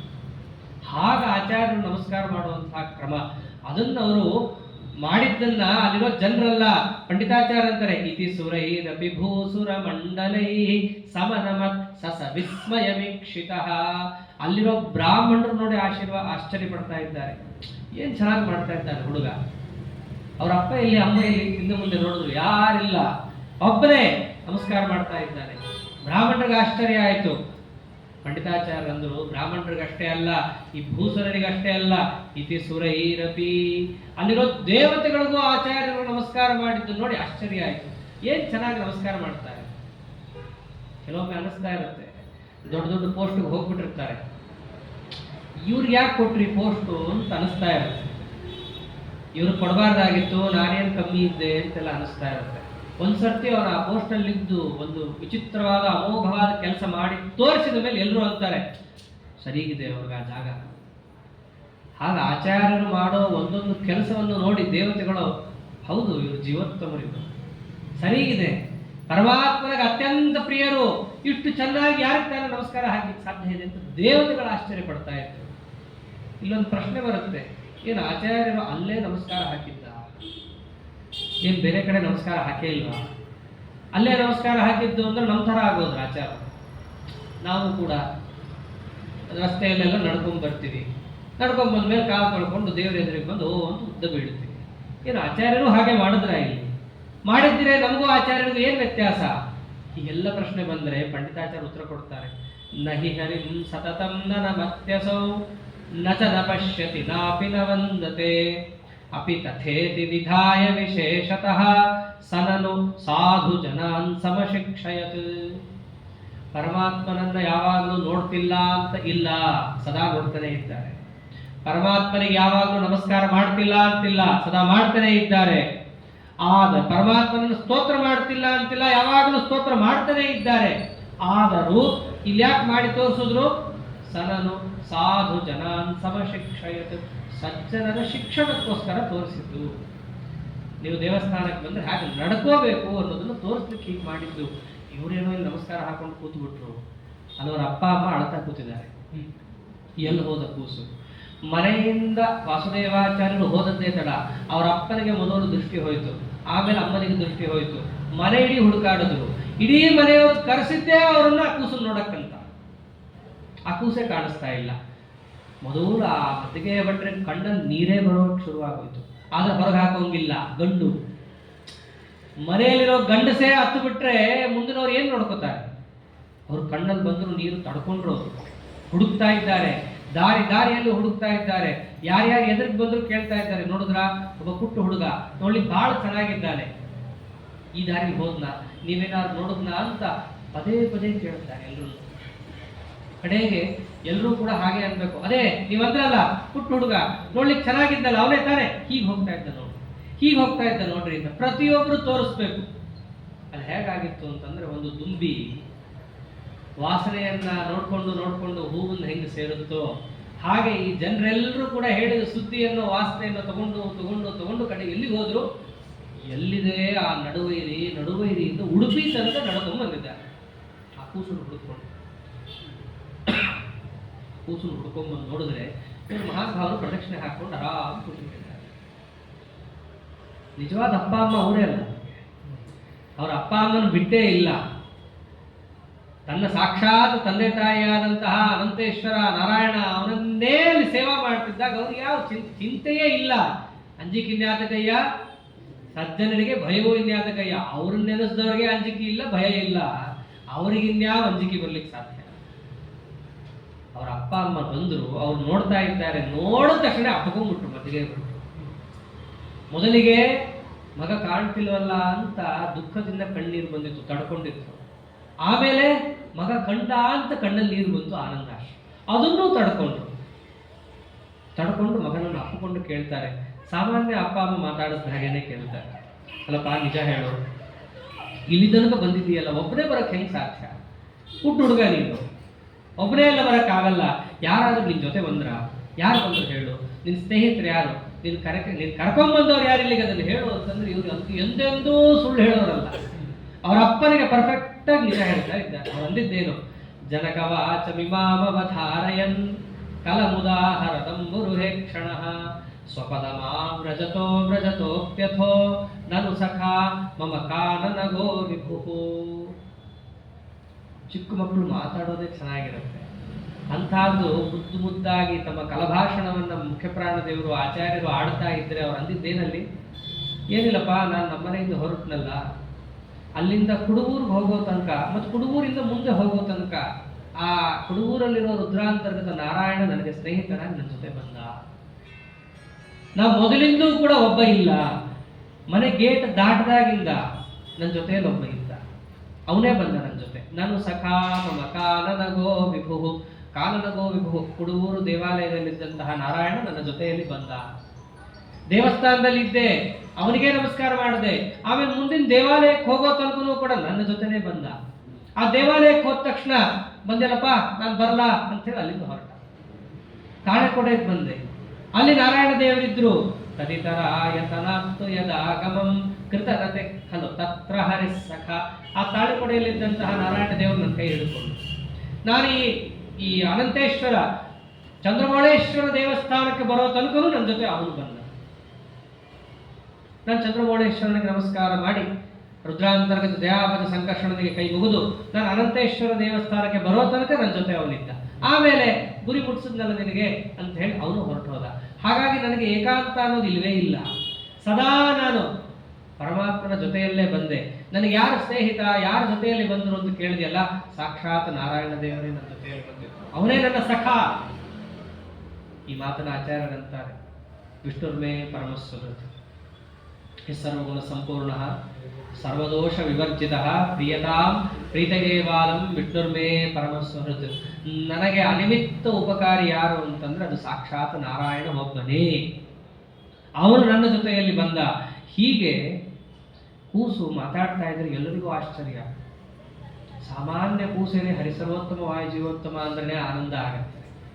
ಅಂಥದ್ದು ಇವರು ನನಗೆ ಸ್ನೇಹಿತ ಅಂದ್ರೆ ನಾರಾಯಣನೇ, ಅವನು ನನ್ನ ಜೊತೆಯಲ್ಲಿ ಬಂದ ಅಂತ ಹೀಗೆ ಮುದ್ದಾಗಿ ಮಾತಾಡ್ತಾ ಇದ್ರೆ ಎಲ್ರಿಗೂ ಆಚಾರ್ಯರು ಹೇಳಿದ್ದು ಸತ್ಯ ಅಂತ ಅನ್ಸೋದಕ್ಕಿಂತ ಭಗವಂತನ ಕೀರ್ತನೆಯನ್ನು ಮಾಡ್ತಾ ಇದ್ದಾನಲ್ಲ ಈ ಹುಡುಗ ಅಂತ ಹೇಳಿ ಅವನ್ನ ಅಪ್ಕೊಂಡ್ಬಿಟ್ರೆ ಆಶ್ಚರ್ಯ ಆಯ್ತು ಎಲ್ರಿಗೂ. ವಿಭಾತಿ ಶಿಶುಸ್ತ ವಿಸ್ಮಿತ ಸಭಾಜನ ಚೀರ್ಣ ಸಭಾಜನ, ಇಷ್ಟೆಲ್ಲ ಮಾತಾಡ್ತಾನೆ ಹುಡುಗ ಅಂತ ಕೇಳಿದ್ರು. ಮಾತು ಭಾಳ ಆಡ್ತಾನೆ ಅಂತ, ಇಷ್ಟು ಮಾತಾಡ್ತಾನೆ ಅಂತ ಯಾರಿಗೂ ಗೊತ್ತಿರಲಿಲ್ಲ. ಅದು ಭಗವಂತನ ಮಾತನಾಡ್ತಾನೆ ಅಂತ ಗೊತ್ತಿರಲಿಲ್ಲ. ಹೀಗೆ ಆಚಾರ್ಯರು ಮಾತಾಡಿದಾಗ ಅಪ್ಕೊಂಡ್ಬಿಟ್ರು. ಹೆಂಗೂ ಕುಲದೇವರ ಸನ್ನಿಧಾನಕ್ಕೆ ಬಂದಿದ್ರು. ಅನಂತೇಶ್ವರ ದೇವರು ಮತಗೆ ಭಟ್ರು ಕುಲದೇವರು. ಅಲ್ಲಿ ಹೋಗಿ ಕೇಳ್ಕೊತಾರೆ ದೇವರ ಹತ್ರ, ವಿರಹಿತ ಸ್ವಜನಂ ಚರಣ ಪ್ರಿಯಂ ವಿವಿಧ ಭೂತ ಭಯಂಕರ ವರ್ತ್ಮನಿ ಅಯಿ ಕೃಪಾಲಯ ಪಾಲಯ ಬಾಲಕಂ ಲಘು ಶುಭಸ್ಯ ಮಮೇತ್ಯ ನಮದ್ವಿಜಃ. ನನ್ನ ಮಗನಿಗೆ ಮನೆ ಬಿಟ್ಟು ಹೋಗೋದು ಹುಚ್ಚು ಜಾಸ್ತಿ ಸ್ವಾಮಿ. ತುಂಬಾ ಹಿಡ್ಕೊಂಡು ಹೋದೆ, ಅಲ್ಲಿ ಹೋದೆ, ಮನೆ ಬಿಟ್ಟು ಹೋದೆ. ಮನೆಯಿಂದ ಹೊರಗೆ ಹೋಗೋದೇ ಅವನಿಗೆ ಜಾಸ್ತಿ. ವಿರಹಿತ ಸ್ವಜನಂ, ಅವನಿಗೆ ಜನರ ಮಧ್ಯೆ ಇರೋದನ್ನ ಆತ ಇಷ್ಟನೇ ಪಡ್ತಾ ಇಲ್ಲ. ಚರಣಪ್ರಿಯಂ, ಸದಾ ನಡ್ಕೊಂಡು ಹೋಗೋದೇ ಅವನಿಗೆ ಇಷ್ಟ. ಹೋಗ್ಲಪ್ಪ ನಡ್ಕೊಂಡು ಒಳ್ಳೆ ಕಡೆ ಹೋಗ್ತಾನ, ಬಂಧು ಬಾಂಧವರ ಮನೆಗೆ ಹೋಗ್ತಾನ, ಇಲ್ಲ. ಎಲ್ಲಿ ಹೋಗೋದು? ವಿವಿಧ ಭೂತ ಭಯಂಕರ ವರ್ತಮನಿ, ಕಾಡ್ ಮಧ್ಯೆ ನಡ್ಕೊಂಡು ಹೋಗ್ಬಿಡೋದು. ಅಲ್ಲೇನಂತಿಂತ ಕಾಡ, ಭೂತ ಮುಂತಾದವುಗಳಿರುವಂಥ ಜಗ, ಅಂತ ಭಯಂಕರವಾದ ಜಗದಲ್ಲಿ ನನ್ನ ಮಗ ನಡ್ಕೊಂಡು ಹೋಗ್ತಾನೆ. ನಾವು ಎಷ್ಟಂತೆ ಕಟ್ಟಾಕ್ಲಿಕ್ಕೆ ಸಾಧ್ಯ? ಈ ಕೃಪಾಲಯ ಪಾಲಯ ಬಾಲಕಂ, ಕೃಪಾಲಯ, ಕೃಪಾ ಸಮುದ್ರನಾದ ಅನಂತೇಶ್ವರ, ನೀನೇ ನನ್ನ ಮಗನ ಕಾಪಾಡು. ಲಘು ಶುಭಸ್ಯ, ನನಗೇನು ಬಹಳ ಪುಣ್ಯ ಇಲ್ಲ, ನನಗೇನೋ ಬಹಳ ಪುಣ್ಯ ಇದೆಯಪ್ಪ, ನನ್ನ ಪುಣ್ಯದಿಂದ ನನ್ನ ಮಗನ ರಕ್ಷಣೆ ಮಾಡ್ತೀನಿ, ಇನ್ನೊಷ್ಟೆಲ್ಲ ನನಗೆ ಆಗಲ್ಲ. ನಿನ್ನ ಮಗ ಇವನು, ನೀನೇ ರಕ್ಷಣೆ ಮಾಡ್ಕೊ ಅಂತ ಹಾಗೆ ಹೇಳಿಬಿಟ್ಟು ತಾವೇನು ಮಾಡ್ತಾರೆ, ಮಗನನ್ನು ಕರ್ಕೊಂಡು ಹೊತ್ತು ಬರ್ತಾರೆ. ಇದರಿಂದ ಏನು ತೋರಿಸಿದ್ರು? ಆಚಾರ್ಯರನ್ನ ನೀವು ಗಟ್ಟಿಯಾಗಿ ಹಿಡಿದ್ರೆ ಆಚಾರ್ಯರು ನಿಮ್ಮ ಜೊತೆ ಇರ್ತಾರೆ. ಅವರನ್ನು ನೀವು ಅವಗಣನೆ ಮಾಡಿದ್ರೆ ಅವರು ನಿಮಗೆ ಬಿಡ್ತಾರೆ. ಅದನ್ನು ಬಿಡಬೇಡ್ರಿ. ಅವರ ತಂದೆ ತಾಯಿಗಳ ಮೂಲಕ ಜಗತ್ತಿಗೆ ತೋರಿಸ್ತಾ ಇರುವಂಥ ತತ್ವ. ಅದರಂತೆ ಅವರು ಪಾಜಕದಲ್ಲಿದ್ದದ್ದು. ಪಾಜಕದಲ್ಲೂ ಅಷ್ಟೇ, ಅವ್ರ ಮನೆ ಎಲ್ಲಿದೆ, ವಿಮಾನಗಿರಿ ದುರ್ಗಾದೇವಿ ಎಲ್ಲಿದ್ದಾಳೆ, ಅಷ್ಟು ಕ್ಷೇತ್ರದಲ್ಲಿ ಓಡಾಡ್ತಾನೆ ಇರೋರು, ಆನಂದವಾಗಿ ಓಡಾಡ್ತಾ ಇದ್ರು. ಅದು ಹೆಂಗೆ ಅಂತ ಪ್ರಶ್ನೆ. ಮುಖ್ಯ ಪ್ರಾಣದೇವರು ಹಾಗೆಲ್ಲ ಓಡಾಡೋರಲ್ಲ. ಚಿಕ್ಕ ಮಕ್ಕಳು ಹಾಗೆಲ್ಲ ಓಡಾಡಬೇಕು ಅಂತಂದ್ರೆ ಅವ್ರ ಜೊತೆ ಯಾರಿರ್ಬೇಕು? ಅಮ್ಮ ಬೇಕು, ಅಮ್ಮ ಇರಬೇಕು. ಹಾಗೆ ಆಚಾರ್ಯರ ಜೊತೆ ಯಾರಿದ್ದಲ್ಲಿ? ಸಾಕ್ಷಾತ್ ದುರ್ಗಾದೇವಿಯೇ ಇದ್ದದ್ದು. ವರ ವಿಮಾನ ಗಿರಾವಪಿ ಚಂಡಿಕಾ ಶಿಶುಮಹೋ ಜನನಿ ಕಮಲಾಲಯತ್ ಅಪರಥ ಪರಿತುಷ್ಟಮನಃ ಕಥಂ ಚಿರಮಿಹೈಷ ವಸೇ ವಿಸಹಾಯಕ. ಅವರಮ್ಮನೇ ಸದಾ ಅವಳನ್ನ ಲಾಲನ ಪಾಲನೆ ಮಾಡ್ತಾ ಇದ್ರೆ ಯಾವ ಮಗುತಾನ ಬಿಟ್ಟು ಹೋಗಲಿಕ್ಕೆ ಸಾಧ್ಯ? ಅವ್ರ ನಿಜವಾದ ತಾಯಿ ಯಾರು? ದುರ್ಗಾದೇವಿ, ಲಕ್ಷ್ಮೀದೇವಿಯೇ ಅವಳ ತಾಯಿ. ಅಂಥ ಸಾಕ್ಷಾತ್ ಲಕ್ಷ್ಮೀದೇವಿನೇ ಅವ್ರನ್ನ ಲಾಲನ ಪಾಲನೆ ಮಾಡಲಿಕ್ಕೆ ಕೂತಾಗ ಅವರನ್ನು ಬಿಟ್ಟು ಹೋಗಬೇಕು ಅಂತ ಆಚಾರ್ಯಗೆ ಮನಸ್ಸಾದ್ರೆ ಹೇಗೆ ಬರುತ್ತೆ? ಆದ್ದರಿಂದ ಅಲ್ಲಿ ಲಕ್ಷ್ಮೀದೇವಿಯ ಲಾಲನ, ಅದರಂತೆ ಅನಂತೇಶ್ವರನ ಆಗಾಗ ದರ್ಶನ, ಬಿಟ್ಟೇ ಹೋಗ್ತಾ ಇರಲಿಲ್ಲ ಆಚಾರ್ಯರು. ಅಂಥ ಸ್ಥಳದಲ್ಲಿದ್ದಾಗ ಅವ್ರಿಗೇನು ಮಾಡಿದ್ರು? ಮಗನಿಗೆ ಅಕ್ಷರಾಭ್ಯಾಸ ಮಾಡಿಸೋಣ ಅಂತ ಮಾಡಿಸ್ತಾರೆ. ಅಕ್ಷರಾಭ್ಯಾಸ ಮಾಡಿಸಿರ್ತಾರನ್ನು ಈಗಲೂ ನೋಡ್ಬೋದು ಪಾಜಕದಲ್ಲಿ. ಅಂತಹ ಅಕ್ಷರಾಭ್ಯಾಸವನ್ನು ಮಾಡಿಸಿದಾಗ ಒಂದು ಚರಿತ್ರೆ ಏನದು? ಅವರಪ್ಪ ಮೊದಲನೇ ದಿವಸ ಬರೆಸಿದ್ರು. ಈ ಓಮು ಶ್ರೀ ಎಲ್ಲ ಬರೆಸಿದ್ರು. ಈಗಿನ ಕಾಲದ ಮಕ್ಕಳಿಗೆ ಅಷ್ಟೇ, ಎರಡನೇ ದಿವಸಕ್ಕೆ ಅದು ಸಹಿತ ಗೊತ್ತಿರಲ್ಲ ಅವ್ರಿಗೆ, ಬರೆಸಿದ್ರು ಅನ್ನೋದು ಸಹಿತ ನೆನಪಿರಲ್ಲ. ಈಗೇನಿದ್ರು ಮೊಬೈಲ್, ಅಕ್ಷರಾಭ್ಯಾಸಕ್ಕೂ ಮುಂಚೆನೇ ಮೊಬೈಲ್ ನೋಡಿಸ್ತಾ ಇರ್ತಾರೆ.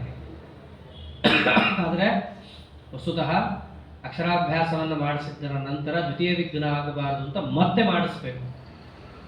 ಹಾಗೆ ಆಚಾರ್ಯರ ಚರಿತ್ರೆಯಲ್ಲೂ ಕೂಡ ಆಚಾರ್ಯರಿಗೆ ಮೊದಲನೇ ದಿವಸ ಬರೆಸೋದು, ಎರಡನೇ ದಿವಸನೂ ಮತ್ತೆ ಅದನ್ನೇ ಬರೆಸ್ಲಿಕ್ಕೆ ಹೋದರು. ಇವರು ಬರೆಯೋದೇ ದೊಡ್ಡದು.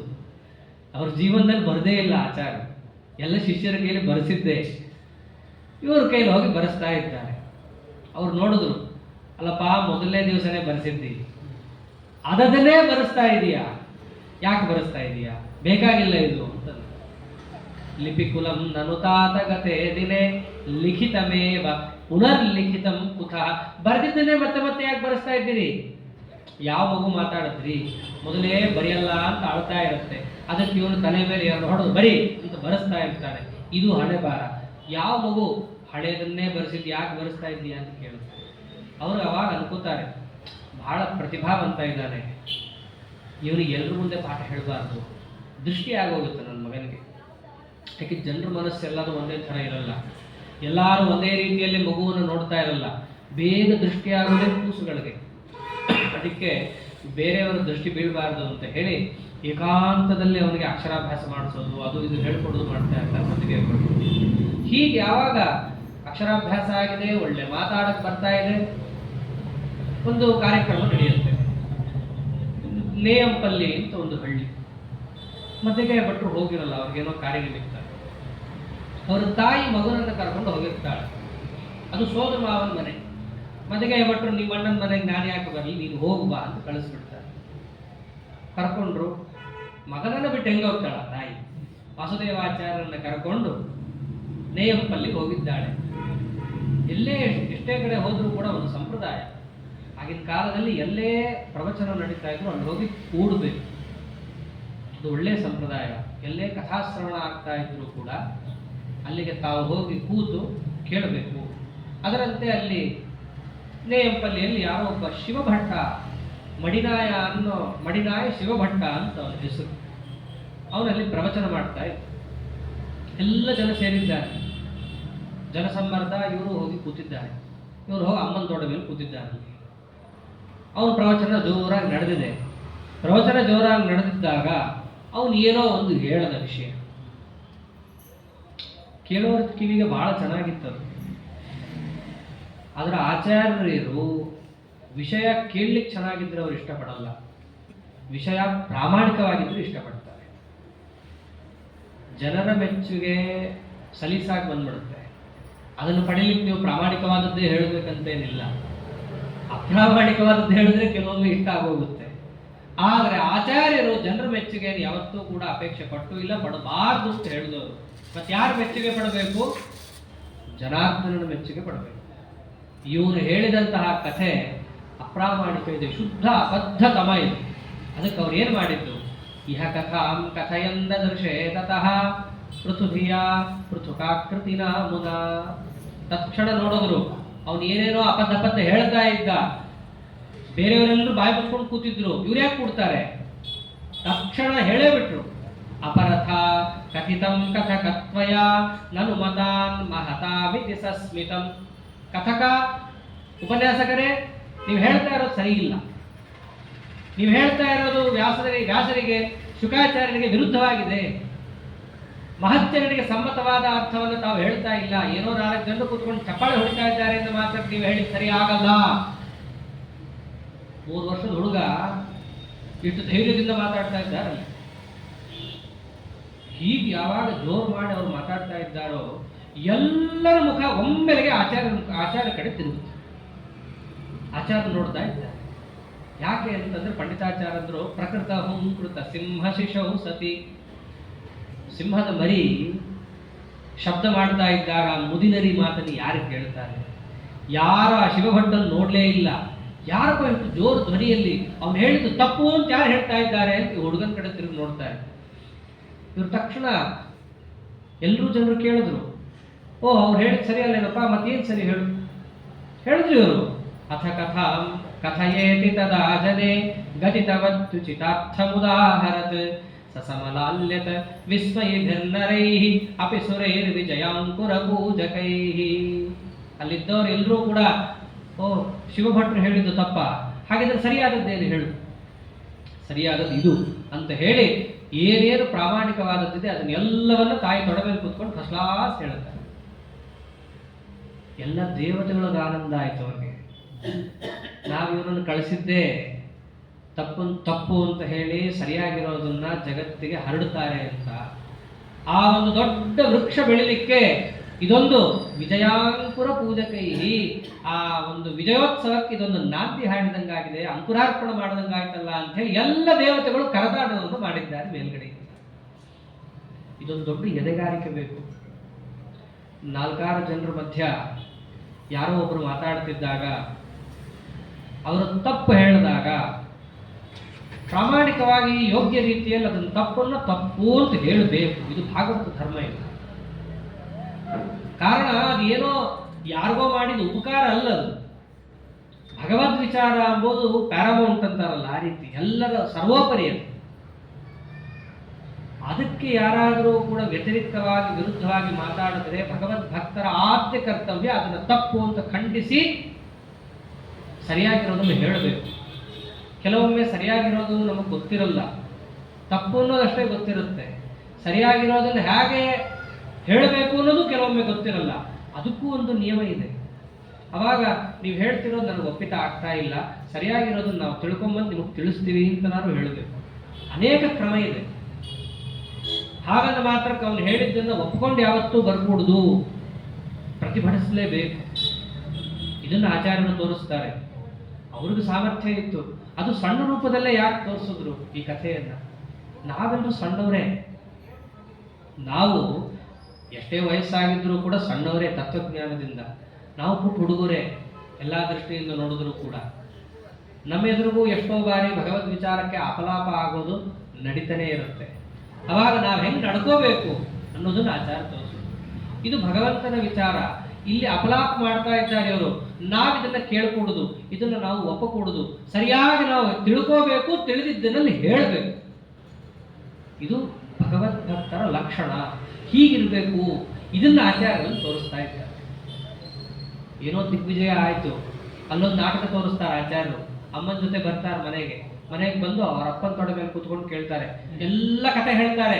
ಅಪ್ಪ ಹೀಗಾಯ್ತು, ಅಲ್ಲಿ ಶಿವಭಟ್ಟ ಅಂತಿದ್ದ, ಎದ್ದೋ ಮಾತಾಡ್ತಾ ಇದ್ದ, ನೀವೆಲ್ಲ ಉಪನ್ಯಾಸ ಹೇಳ್ತಿರ್ತೀರಲ್ಲ, ಅದನ್ನೇ ಕೇಳ್ಕೊಂಡಿದ್ದೆ. ಅಲ್ಲಿ ಹೋಗ್ಬಿಟ್ಟು ಅವನ ಅಬದ್ಧ ಹೇಳಿದ್ದಾನೆ ಅಂತ ಜನರ ಮಧ್ಯೆ ಜೋರಾಗಿ ಹೇಳಿ ಬಂದೆ.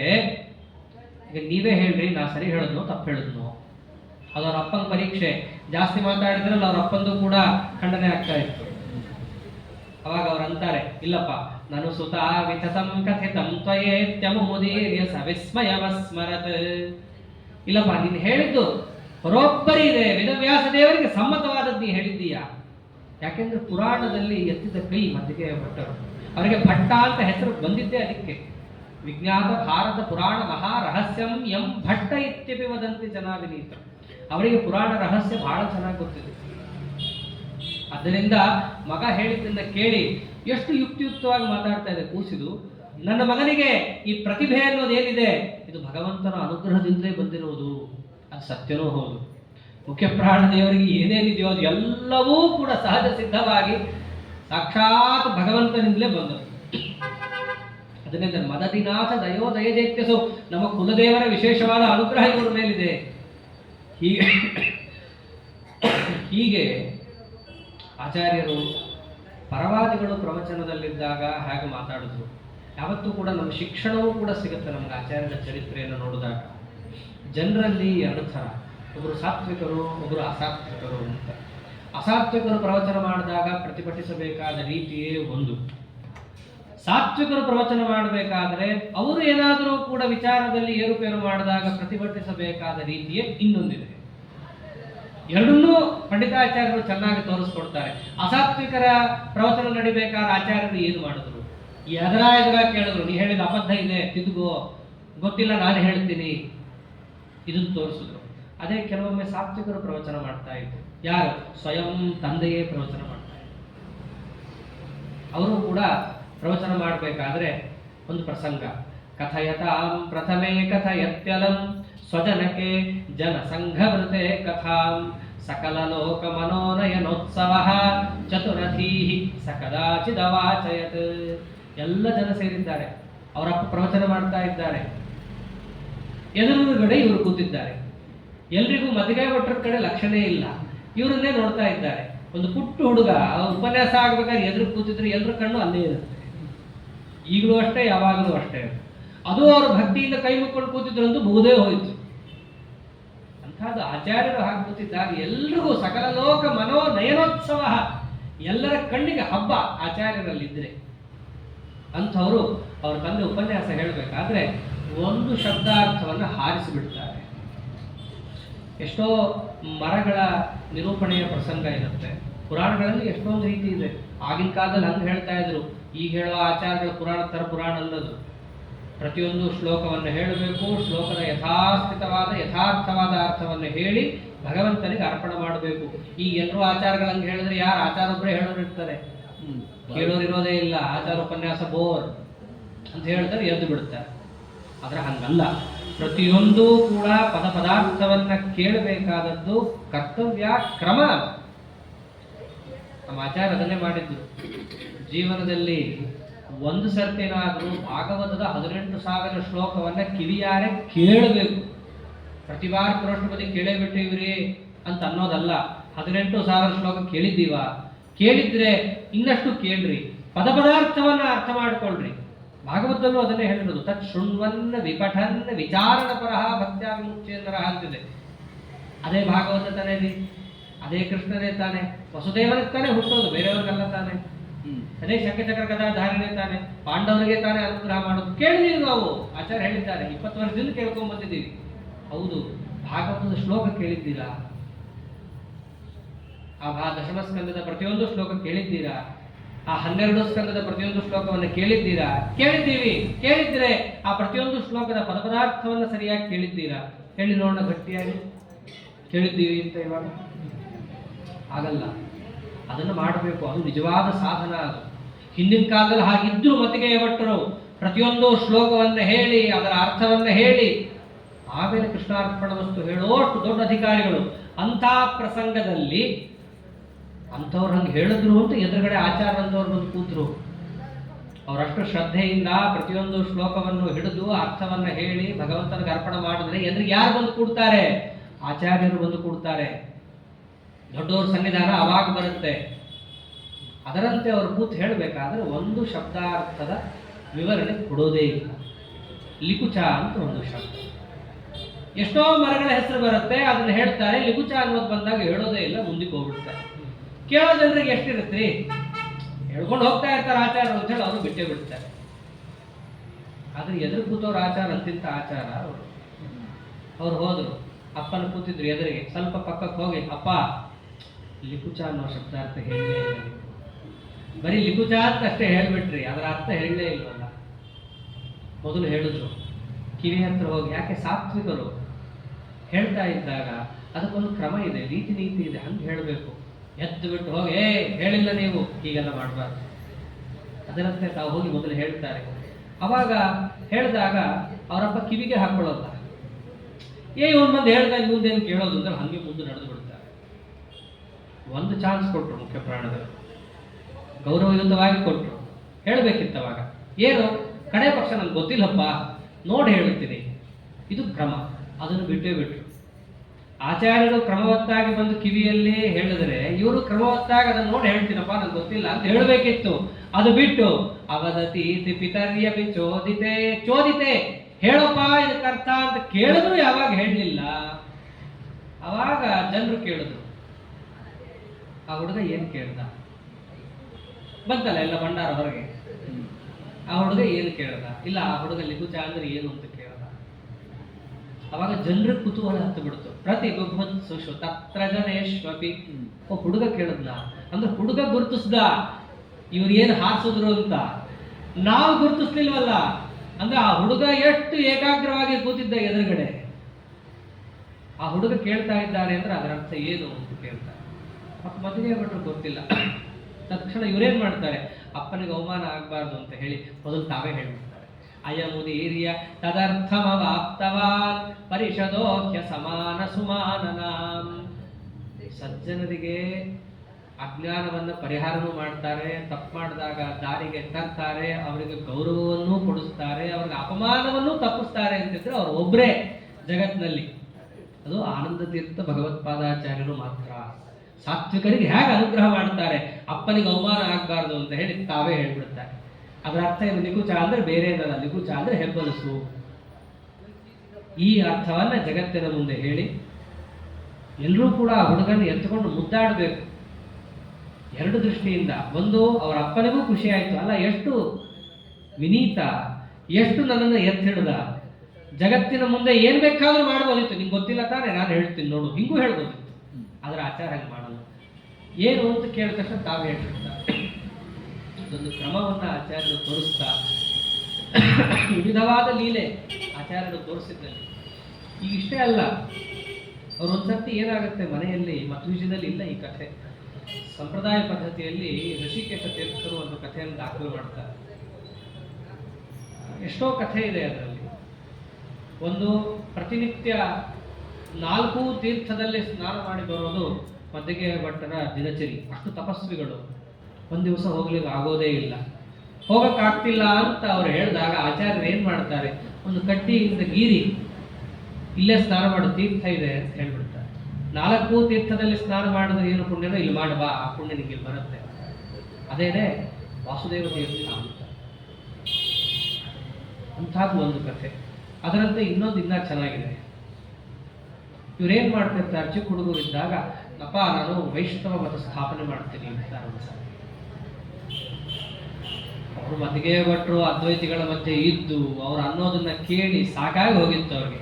ನೀ ಏನು ವೈಷ್ಣವ ಮತ ಸ್ಥಾಪನೆ ಮಾಡ್ತೀವೋ ನಿಂಗೆ ಆಗುತ್ತಾ ಅಂತ ಕೇಳ್ತಾರೆ. ಹಂಗಾಗುತ್ತೆ ಅಂತಾರೆ ಇವರು. ಅಲ್ಲಿ ಪಕ್ಕದಲ್ಲಿ ಒಂದು ಒಣ ತುಂಡು ಬಿದ್ದಿರುತ್ತೆ ಮರದ್ದು, ಅದನ್ನು ತಗೊಂಡು ಅವ್ನು ಕೊಡ್ತಾರೆ. ಇದನ್ನೇನಾದ್ರೂ ಚಿಗುರಿದ್ರೆ ವೈಷ್ಣವ ಮತ ಸ್ಥಾಪನೆ ಆಗುತ್ತೆ ಅಂತ ಒಪ್ಪುತ್ತೀನಿ ಅಂತಾರೆ. ಯಾಕೆಂದ್ರೆ ಅಷ್ಟು ಹಾವಳಿ, ದುರ್ಜನರ ಅಜ್ಞಾನದ ಹಾವಳಿ ಇದ್ದಾಗ ಅವ್ರಿಗೆ ವಿಶ್ವಾಸನೇ ಇರಲಿಲ್ಲ. ಅವರೇ ಅದಕ್ಕೆ ಏನಂದಿದ್ದು, ಈ ಒಂದು ಎಷ್ಟಿ, ಈ ಒಂದು ತುಂಡನ್ನು ಕೊಡ್ತೀನಿ, ಮರದ ತುಂಡು ದಿಮ್ಮಿ, ಇದೇನಾದರೂ ಕೂಡ ಚಿಗುರಿದ್ರೆ ಅವಾಗ ನಾನು ಒಪ್ತೀನಿ ಅಂತಂದಾಗ ಇವ್ರು ಹೋದ್ರು, ಕೈಯಲ್ಲಿ ಹಿಡ್ಕೊಂಡ್ರು, ಹೇಳಿದ್ರು, ಚಿಗುರುದ್ದು ದೊಡ್ಡದಾಯ್ತು, ಎಲ್ಲದೂ ಆಗುತ್ತೆ. ಸೊ ವೈಷ್ಣವ ಮತ ಸ್ಥಾಪನೆ ಯಾರು ಮಾಡ್ತಾರೆ ಅರ್ಥ ಮಾಡ್ಕೋ. ಅದನ್ನೇ ಅಂದಿದ್ದು ರಾಯರು, ಅನಾದಿತಃ ಸತ್ಸಂಪ್ರದಾಯ ಪರಂಪರಾ ಪ್ರಾಪ್ತ ಶ್ರೀಮದ್ ವೈಷ್ಣವ ಸಿದ್ಧಾಂತ ಪ್ರತಿಷ್ಠಾಪಕ. ನಾವು ಸುಮ್ಮನೆ ಪ್ರಾತಸಂಕಲ್ಪಗಂತೆ ಹೇಳ್ಕೋದು ಹೋಗ್ಬಿಟ್ರೆ ಸಾಕು, ನಮ್ಮ ಮಧ್ವಿಜಯ ಕಣ್ಣೆದರಿಗೆ ಬಂದ್ಬಿಡುತ್ತೆ. ಹಾಗೆ ಮಾಡಿಕೊಟ್ಟಿದ್ದಾರೆ ಮಹಾನುಭಾವರು ಮಂತ್ರಾಲಯ ಗುರುಗಳು. ಹೀಗೆಲ್ಲ ಸಣ್ಣವರಿದ್ದಾಗ ಅನೇಕ ಲೀಲೆಗಳನ್ನು ತೋರಿಸಿದ್ದಾರೆ ಇಲ್ಲಿ. ಬಹುವಿಧೈಶ್ಚರಿತೈರಿತಿ ಚಾರುಭಿಹಿ ಸಕಲ ಲೋಕ ಕುತೂಹಲ ಕಾರಣಂ, ಎಲ್ಲರಿಗೂ ಕುತೂಹಲವನ್ನು ಉಂಟು ಮಾಡುವಂತಹ ಆಚಾರ್ಯರ ಚರಿತ್ರೆ. 5 ವರ್ಷ ಇದ್ದಾಗ ಅವ್ರಿಗೇನು ಮಾಡ್ತಾರೆ, ಉಪನಯನ ಮಾಡಬೇಕು ಅಂತ ನಿರ್ಣಯ ಮಾಡ್ತಾರೆ. ಅವ್ರಿಗೆ 5 ವರ್ಷ ಅಂತ ಹೇಳಿ ಪ್ರಮಾಣ ಕೊಡೋದು ಒಂದು ಪುರಾಣದಲ್ಲಿ ಬರುತ್ತೆ. ಪಂಚವರ್ಷ ಇದ್ದಾಗ ಆಚಾರ್ಯರಿಗೆ ಉಪನಯನವನ್ನು ಮಾಡಲಿಕ್ಕೆ ಹಮ್ಮಿಕೊಂಡ್ರು ಅಂತ ಹೇಳಿ, ಅದರಂತೆ ಉಪನಯನ ಮಾಡಬೇಕು ಅಂತ ಹೇಳಿ ಅಲ್ಲಿ ಉಡುಪಿ ಕಡೆ ಭಾಳ ಜ್ಯೋತಿಷ್ಯ ಎಲ್ಲ ಭಾಳ ಜಾಸ್ತಿ. ಅದರಂತೆ ಹೋದ್ರು, ಒಳ್ಳೆ ಮುಹೂರ್ತ ತೆಗೆದ್ರು, ಗುರುಬಲ ಗಿರುಬಲ ನೋಡಿದ್ರು. ಇವ್ರಿಗೆ ಯಾರಿಗಿರಿ ಗುರುಬಲ, ಅವರೇ ಜಗದ್ಗುರುಗಳು. ಆದರೂ ಕೂಡ ಅವರು ಎಲ್ಲ ಗುರುಬಲ ಮುಂತಾದವರು, ತಾರಾಬಲ, ಗುರುಬಲ, ಎಲ್ಲ ಬಲ ಅವರೇ ಬುದ್ಧಿರ್ಬಲಂ ಯಶೋಧೈರ್ಯ ಅಂಥವ್ರಿಗೆ ಎಲ್ಲವನ್ನ ನೋಡಿ, ಒಳ್ಳೆಯ ಮುಹೂರ್ತವನ್ನು ನೋಡಿ, ಈ ಮುಹೂರ್ತದಲ್ಲಿ ನಾವು ಈ ಹುಡುಗನಿಗೆ ಅದು ಉಪನಯನವನ್ನು ಮಾಡೋಣ ಅಂತ ಹೇಳಿ ನಿರ್ಣಯವನ್ನು ಅವರು ಮಾಡುತ್ತಾ ಎಲ್ಲ ಕುಟುಂಬದವರನ್ನ ಕರೆಸಿಬಿಟ್ಟಿದ್ದಾರೆ. ಎಲ್ಲರೂ ಬಂದಿದ್ದಾರೆ. ಅಲ್ಲಿ ಬಂದಾಗ ಎಲ್ಲರಿಗಿಂತ ಹೆಚ್ಚು ಖುಷಿಯಾದದ್ದು ಯಾರಿಗೆ ಅಂದರೆ ವೇದಾಭಿಮಾನಿ ದೇವತೆಗಳಿಗೆ. ಅವರು ನೋಡ್ತಾ ಇದ್ರು, ಯಾವಾಗ ಇವ್ರ ಬಾಯಲ್ಲಿ ನಾವು ಬರ್ತೀವೋ, ನಮಗೆ ಆಹ್ವಾನ ಕೊಟ್ಟಿಲ್ಲಲ್ಲ ಮದ್ದಿಗೆ ಭಟ್ರು ಅಂತ ಅನ್ಕೊಂಡಿದ್ರು ಅವರು.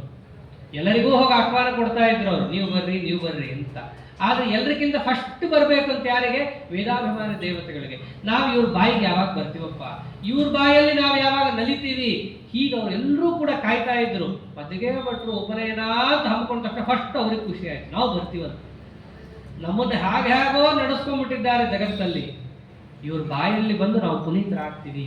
ಹೀಗ ಆ ವೇದಾಭಿಮಾನಿ ದೇವತೆಗಳೆಲ್ಲರೂ ಕೂಡ ಕಾತರದಿಂದ ಕಾಯ್ತಾ ಇದ್ದಾಗ ತಮ್ಮ ಮಗನಿಗೆ ಉಪನಯನವನ್ನು ಮಾಡಿದ್ದಾರೆ. ಹೇಗೆ ಉಪನಯನ ಮಾಡಿದ್ದು? ಉಪನಿನಾಯ ಸುತಂ ಸಮಲಂಕೃತಂ ಕುಶಲಿದಂ ಕುಶಲೀಕೃತ ಶೀರ್ಷಕಂ. ಕುಶಲೀಕೃತ ಶೀರ್ಷಕಂ, ಸರಿಯಾಗಿ ಕ್ಷೌರ ಮಾಡಿಸಿದ್ರು ತಲೆಗೆ. ಇದು ಬಹಳ ಮುಖ್ಯ. ಈಗಿನ ಕಾಲದಲ್ಲಿ ಉಡುಪಿ ಕಡೆ ಹೋದ್ರೆ ಅದು ಕಾಣುವುದೇ ಇಲ್ಲ. ಆಚಾರ್ಯರಿಗೂ ಇದಿರಲಿಲ್ಲ ಅಂತ ವಾದ. ಆದರೆ ಪಂಡಿತಾಚಾರ್ಯರ ವಾಕ್ಯ ಸ್ಪಷ್ಟ ಇದೆ, ಕುಶಲಿದಂ ಕುಶಲೀಕೃತ ಶೀರ್ಷಕಂ. ಪೂರ್ಣ ಶಿಖೆಯನ್ನು ಕ್ಷೌರ ಮಾಡಿದ್ದು, ಪೂರ್ಣ ತಲೆಯಲ್ಲಿ ಕ್ಷೌರ ಮಾಡಿಸಿ ಆಮೇಲೆ ಶಿಖೆಯನ್ನು ಬಿಡಿಸಿದ್ರು. ಅಷ್ಟೇ ಅಲ್ಲ, ನಮ್ಮ ಆಚಾರ್ಯರು ಕೂಡ ಹೇಳ್ತಾ ಇದ್ರು, ಮುಂಚೆ ಅಂತಂದರೆ ಒಂದು 60-50 ವರ್ಷದ ಹಿಂದೆ ಉಡುಪಿಯಲ್ಲೂ ಕೂಡ ಈಗಿದ್ದಂಗೆ ಕ್ರಾಪ್ ಇಟ್ಟುಕೊಂಡಿರುವಂತಹದ್ದು ಇರಲಿಲ್ಲ. ಅಲ್ಲಿದ್ದದ್ದು ಪೂರ್ಣ ಶಿಖ, ಅದೇ ಇದ್ದದ್ದು. ಅವರು ಕೂಡ ಉಡುಪಿಯಲ್ಲಿ ಹೋಗಿ ಅಥವಾ ಪೇಜಾವರ ಮಠದಲ್ಲಿ ನಮ್ಮ ಆಚಾರ್ಯರು ಕೂಡ 1 ವರ್ಷ ಓದಿದ್ದಾರೆ.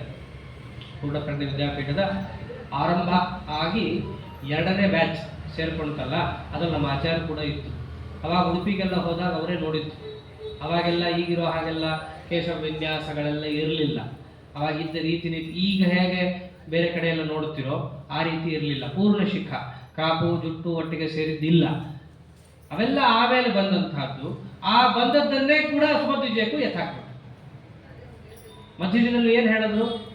ಕುಶಲಿನಂ ಕುಶಲೀಕೃತ ಶೀರ್ಷಕಂ, ಪೂರ್ಣ ಕ್ಷೌರವನ್ನು ಮಾಡಿಸಿದ್ರು, ಒಂದು ಜುಟ್ಟನ್ನು ಬಿಡಿಸಿದ್ರು.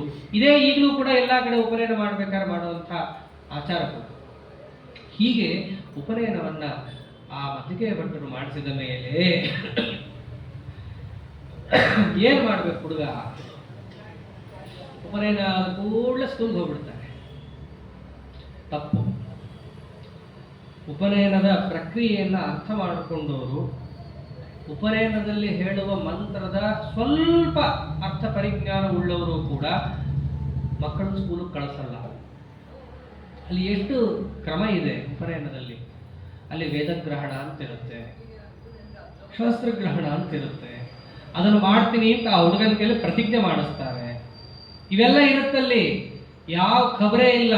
ಥರ್ಡ್ ಸೆರೆಮನಿ ಅಂತ ಮಾಡೋದು, ಅದಕ್ಕೊಂದಷ್ಟು ದುಡ್ಡು ಹಾಳು ಮಾಡೋದು, ಮಾರನೇ ದಿವಸ ಅವ್ರವ್ರ ಕೆಲಸ ಅವ್ರು ನೋಡ್ಕೊಳ್ಳೋದು. ಈ ಒಂದು ಅನಾಚಾರಕ್ಕೆ ಉಪನಯನ ಅಂತ ಕರಿಬೇಕಾಗ್ತದೆ. ಮಾಡಬೇಕಾಗಿದ್ದೇನು? ಅವರು ಉಪನಯನ ಆದ ಕೂಡಲೇ ಪರಿಚರಾಗ್ನಿ ಗುರು ಚರಿತ ವ್ರತಃ ಸುಚರಣ ಪಠ ಸಾಧು ಸದಾ ಗಮಾನ್.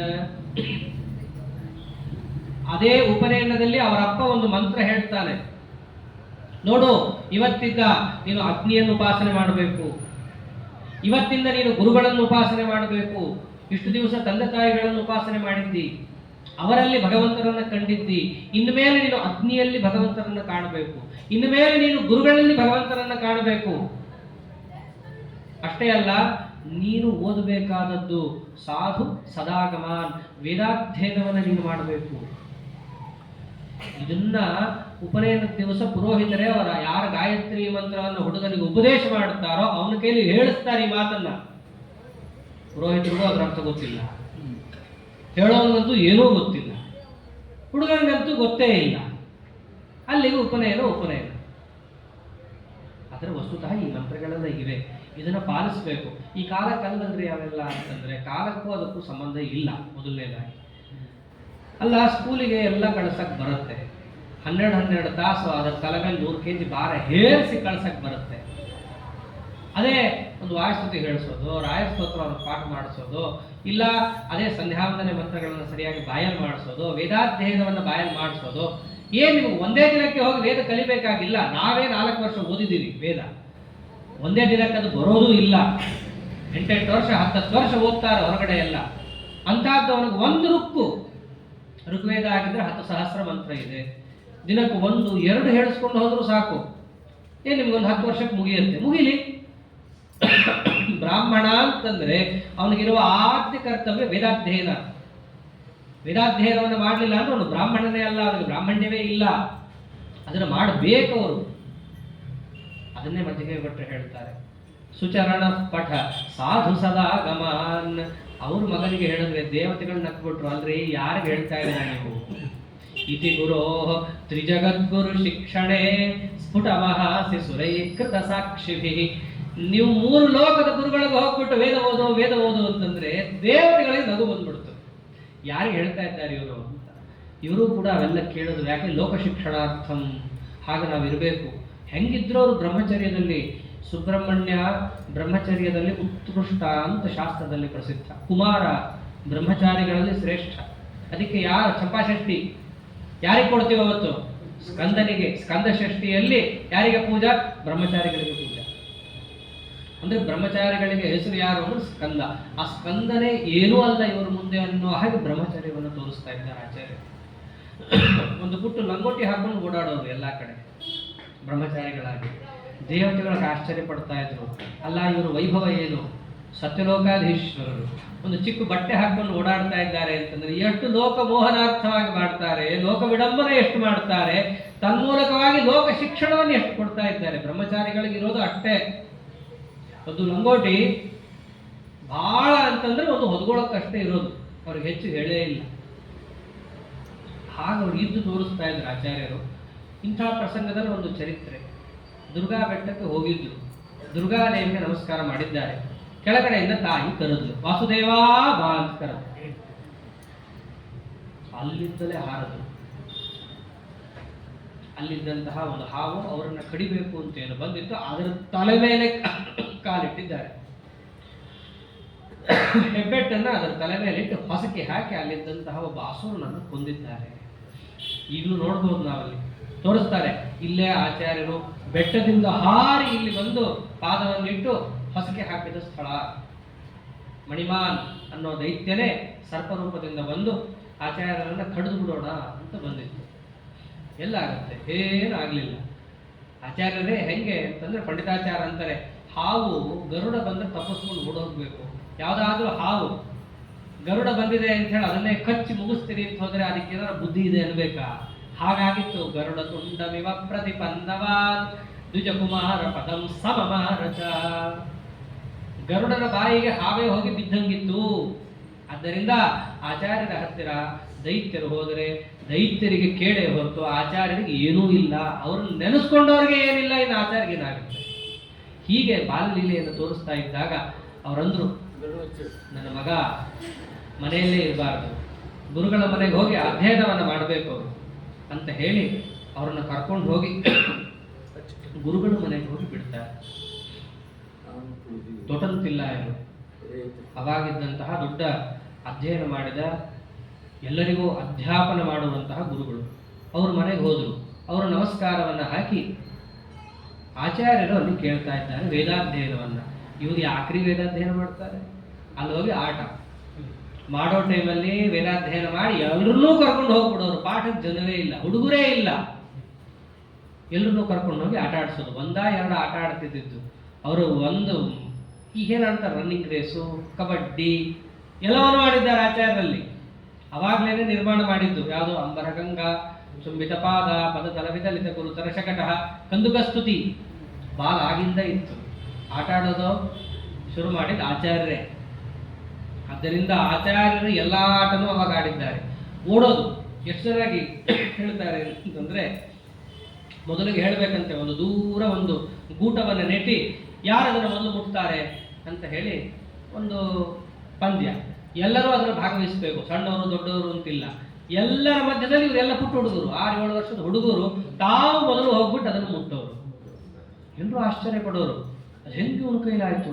ನಾವು ದೊಡ್ಡ ದೊಡ್ಡ ಕಾಲಿದೆ, ನಾವು ಓಡಾಡ್ತಾ ಇದ್ದೀವಿ, ನಮ್ಮ ಕೈಲಿ ಆಗ್ತಾ ಇಲ್ಲ, ಇವನು ಹೆಂಗೆ ಮುಟ್ಟದ?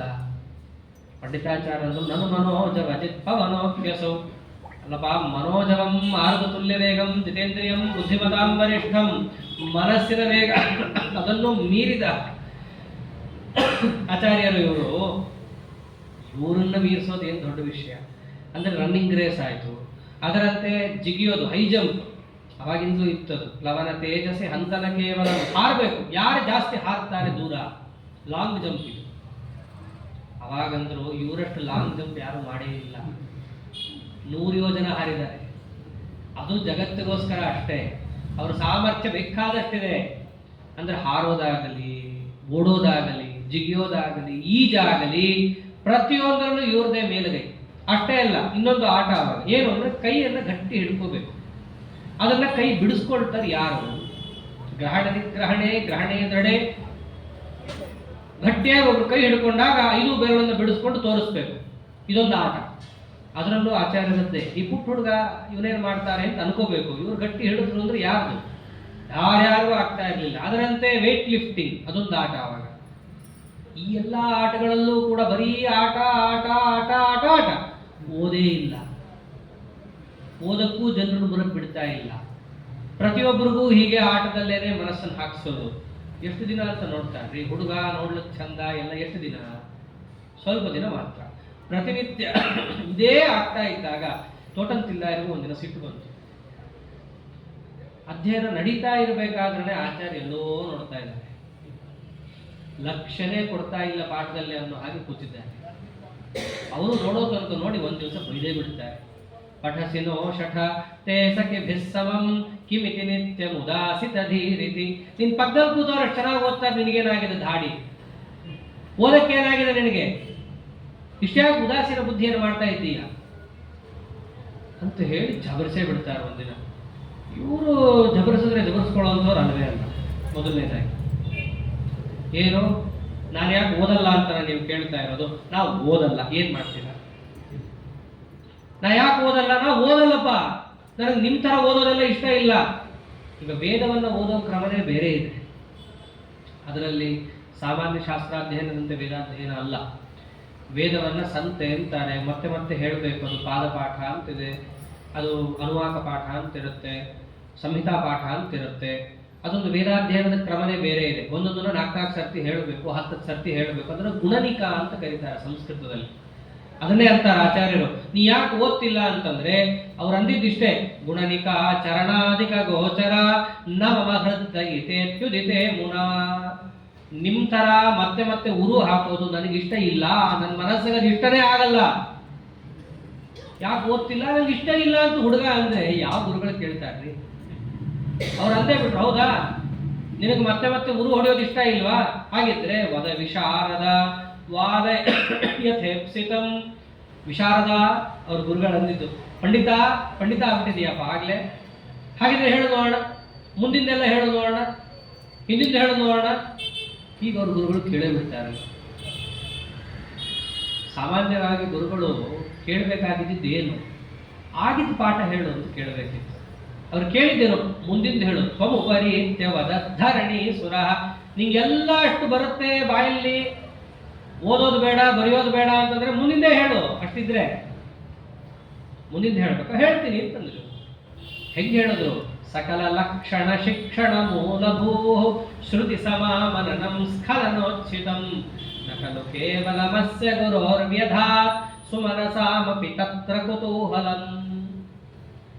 7-8 ವರ್ಷದ ಹುಡುಗರು ತಮ್ಮ ಉಚ್ಚ ಕಂಠದಲ್ಲಿ ಆ ವೇದ ಘೋಷವನ್ನ ಮಾಡಿದ್ರೆ, ವೇದವನ್ನ ಉಚ್ಚಾರಣೆ ಮಾಡಲಿಕ್ಕೆ ಎಷ್ಟು ಲಕ್ಷಣಗಳಿರಬೇಕೋ ಅಷ್ಟೂ ಲಕ್ಷಣಗಳು ತುಂಬಿದ್ವಲ್ಲಿ.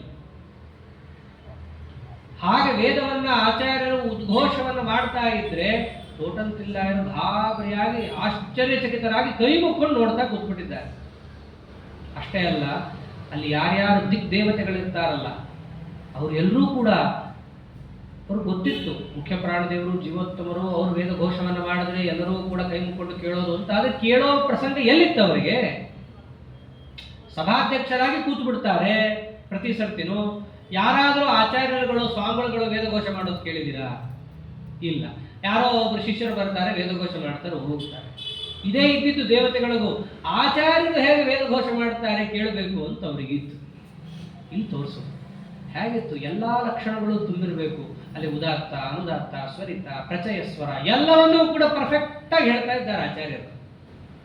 ಅದನ್ನು ನೋಡಿದ್ರು, ಅದನ್ನು ನೋಡಿ ಆಶ್ಚರ್ಯ ಆಗಬೇಕು. ಸಾಮಾನ್ಯ ಇಲ್ಲ ಈ ಹುಡುಗ, ವೇದೋಚ್ಚಾರಣೆ ಸಾಕು ಇವರನ್ನು ನಮಸ್ಕಾರ ಹಾಕ್ಲಿಕ್ಕೆ.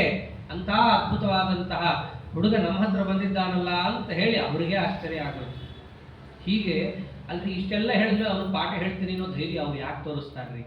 ನೀನು ಬಾ ಬಿಡು. ಅವ್ರೊಂದು ಮಾತಂತಾರೆ, ಮನೆಗೆ ಹೋದ್ರೆ ವಾಪಸ್ಸೇ ಬರಲ್ಲ. ಅವ್ರು ಅಂದಿದ್ದು. ಅವನಿಗೆ ಬೈಬೇಕಾದ್ರೆ ಇವೆಲ್ಲ ಹೇಳ್ತಾರೆ ಅವರು. ಮನೆಗೆ ಹೋದ್ರೆ ವಾಪಸ್ಸೇ ಬರಲ್ಲ, ಇದ್ರೆ ಓದೋದೇ ಇಲ್ಲ. ಇದೇನ್ ಕ್ರಮ ನಿಂದು ಅಂತೆಲ್ಲ ಅಂದಿದ್ರು. ಇವ್ರು ಯಾವಾಗ ಇಷ್ಟೆಲ್ಲ ವೇದ ಹೇಳ್ಬಿಟ್ರೋ, ಗೋವಿಂದ ನಿನಗೆ ಇನ್ನೇನು ನಾ ಪಾಠ ಹೇಳ್ತೀನಿ, ಕೂಡು ಬಿಡು, ಏನೋ ಮಾಡಿ ಕೂತಿದೆಯಾ ಕೂಡು, ಅಷ್ಟೇ, ಇಷ್ಟು ಬಿಟ್ಬಿಟ್ರು. ಆದ್ರೆ ಆಚಾರ್ಯರು ಎಷ್ಟೇ ಆಗಲಿ ನಮ್ಮೊಂದಿಷ್ಟು ವೇದ ಹೇಳಿದ್ದಾರಲ್ಲ, ನಮ್ಗೆ ಏನೇ ಅರ್ಪಣೆ ಮಾಡೋ ನಾವು ಪ್ರತ್ಯುಪಕಾರ ಮಾಡಬೇಕಲ್ಲ ಅಂತ ಹೇಳಿ ಅವ್ರಿಗೊಂದು ಒಳ್ಳೆ ಉಪಕಾರ ಮಾಡ್ತಾರೆ. ಅವ್ರಿಗೊಬ್ಬ ಒಳ್ಳೆ ಮಗ. ಹೆಂಗೆ ಕೃಷ್ಣ ಪರಮಾತ್ಮನ ಚರಿತ್ರನೋ ಆಚಾರ್ಯ ಚರಿತ್ರನೂ ಹಾಗೇನೆ.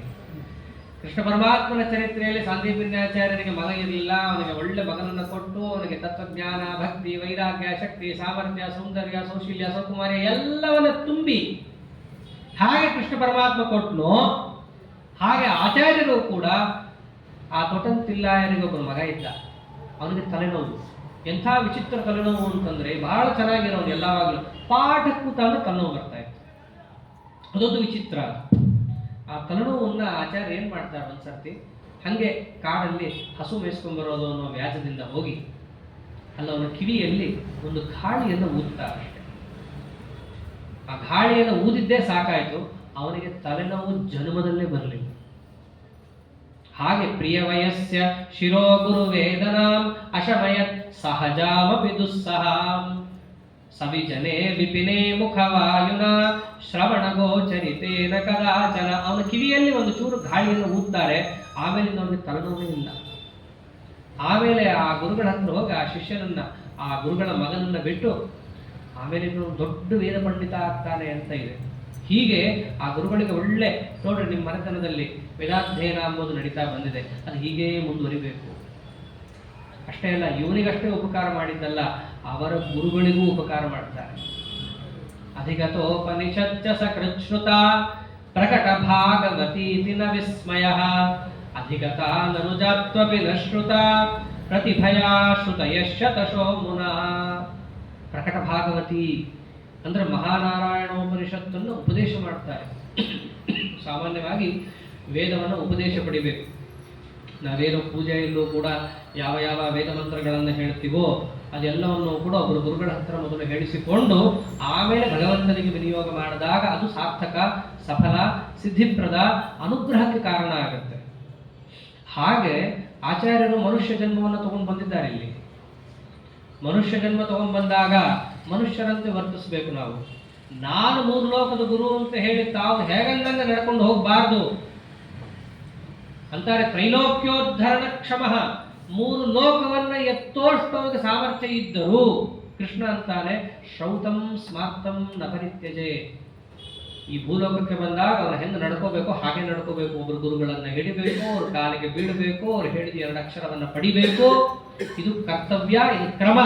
ಕೃಷ್ಣ ನಾನೇ ಮಾಡಿ ತೋರಿಸಿದ್ದೀನಿ ಅಂತ ಅವನಿಗೇನು ಹರಕತ್ತಿತ್ರಿ ಸಾಂದೀಪಿನ್ಯಾಚಾರತ್ರ ಹೋಗೋದು? ಅವನಿಗೇನೇನು ಇರಲಿಲ್ಲ. ಯಾಕೆ ಮಾಡ್ದ? ಜಗತ್ತು ನೋಡ್ತಾ ಇರುತ್ತೆ. ಕೃಷ್ಣ ಮಾಡಿದ್ದಾನೆ, ಸರ್ವೋತ್ತಮ ವಸ್ತು ಮಾಡಿದ್ದಾನೆ. ಜಗದ್ಗುರು ಕೃಷ್ಣ ಒಂದೇ ಜಗದ್ಗುರು, ಅವನೇ ಮಾಡಿದ್ದಾನೆ ಅಂತಂದ್ರೆ ನಮ್ದಿನ್ಯಾವ ಲೆಕ್ಕ? ನಾವು ಹಾಗೆ ಮಾಡಬೇಕು ಅಂತ ಜಗತ್ತು ಆಚರಣೆ ಮಾಡುತ್ತೆ. ಯದ್ಯದಾಚರಣೆ ಶ್ರೇಷ್ಠ ತತ್ತದೇ ವೇತರೋ ಜನ ಸಯತ್ ಪ್ರಮಾಣಂ ಕುರುತೆ ಲೋಕಸ್ತದನು ವರ್ತತೆ. ಇದನ್ನೇ ಭಗವದ್ಗೀತೆಯಲ್ಲಿ ಹೇಳಿದ್ರು. ಅದನ್ನೇ ಆಚಾರ್ಯರು ಮಾಡಿ ತೋರಿಸ್ತಾರೆ. ಆ ಗುರುಗಳಿಂದ ಉಪದೇಶವನ್ನು ಪಡೆಯುವಂತೆ ಪಡೆದು ಆಮೇಲೆ ಅದೇ ಗುರುಗಳಿಗೆ ಉತ್ತಮವಾದ ಗುರುದಕ್ಷಿಣೆ ಕೊಡಬೇಕಲ್ಲ. ಏನು ಕೊಟ್ಟು ಗುರುಗಳಿಗೆ ಗುರುದಕ್ಷಿಣೆ ಅಂತಂದ್ರೆ ಸಾಕ್ಷಾದಥೋಪನಿಷದೋ ವಿಪುರೈತರೇಯಾ ಪಾಠಚ್ಛಲೇನ ವಿಜನೇರ್ಥ ರಸಾನ್ ಬ್ರುವಾಣಃ ಅಧ್ಯಾಪಕಾಯ ವಿತತಾರ ವಿಮೋಕ್ಷ ಬೀಜಂ ಗೋವಿಂದ ಭಕ್ತಿ ಮುಚಿತಾಂ ಗುರುದಕ್ಷಿಣಾಂ ಸಹ.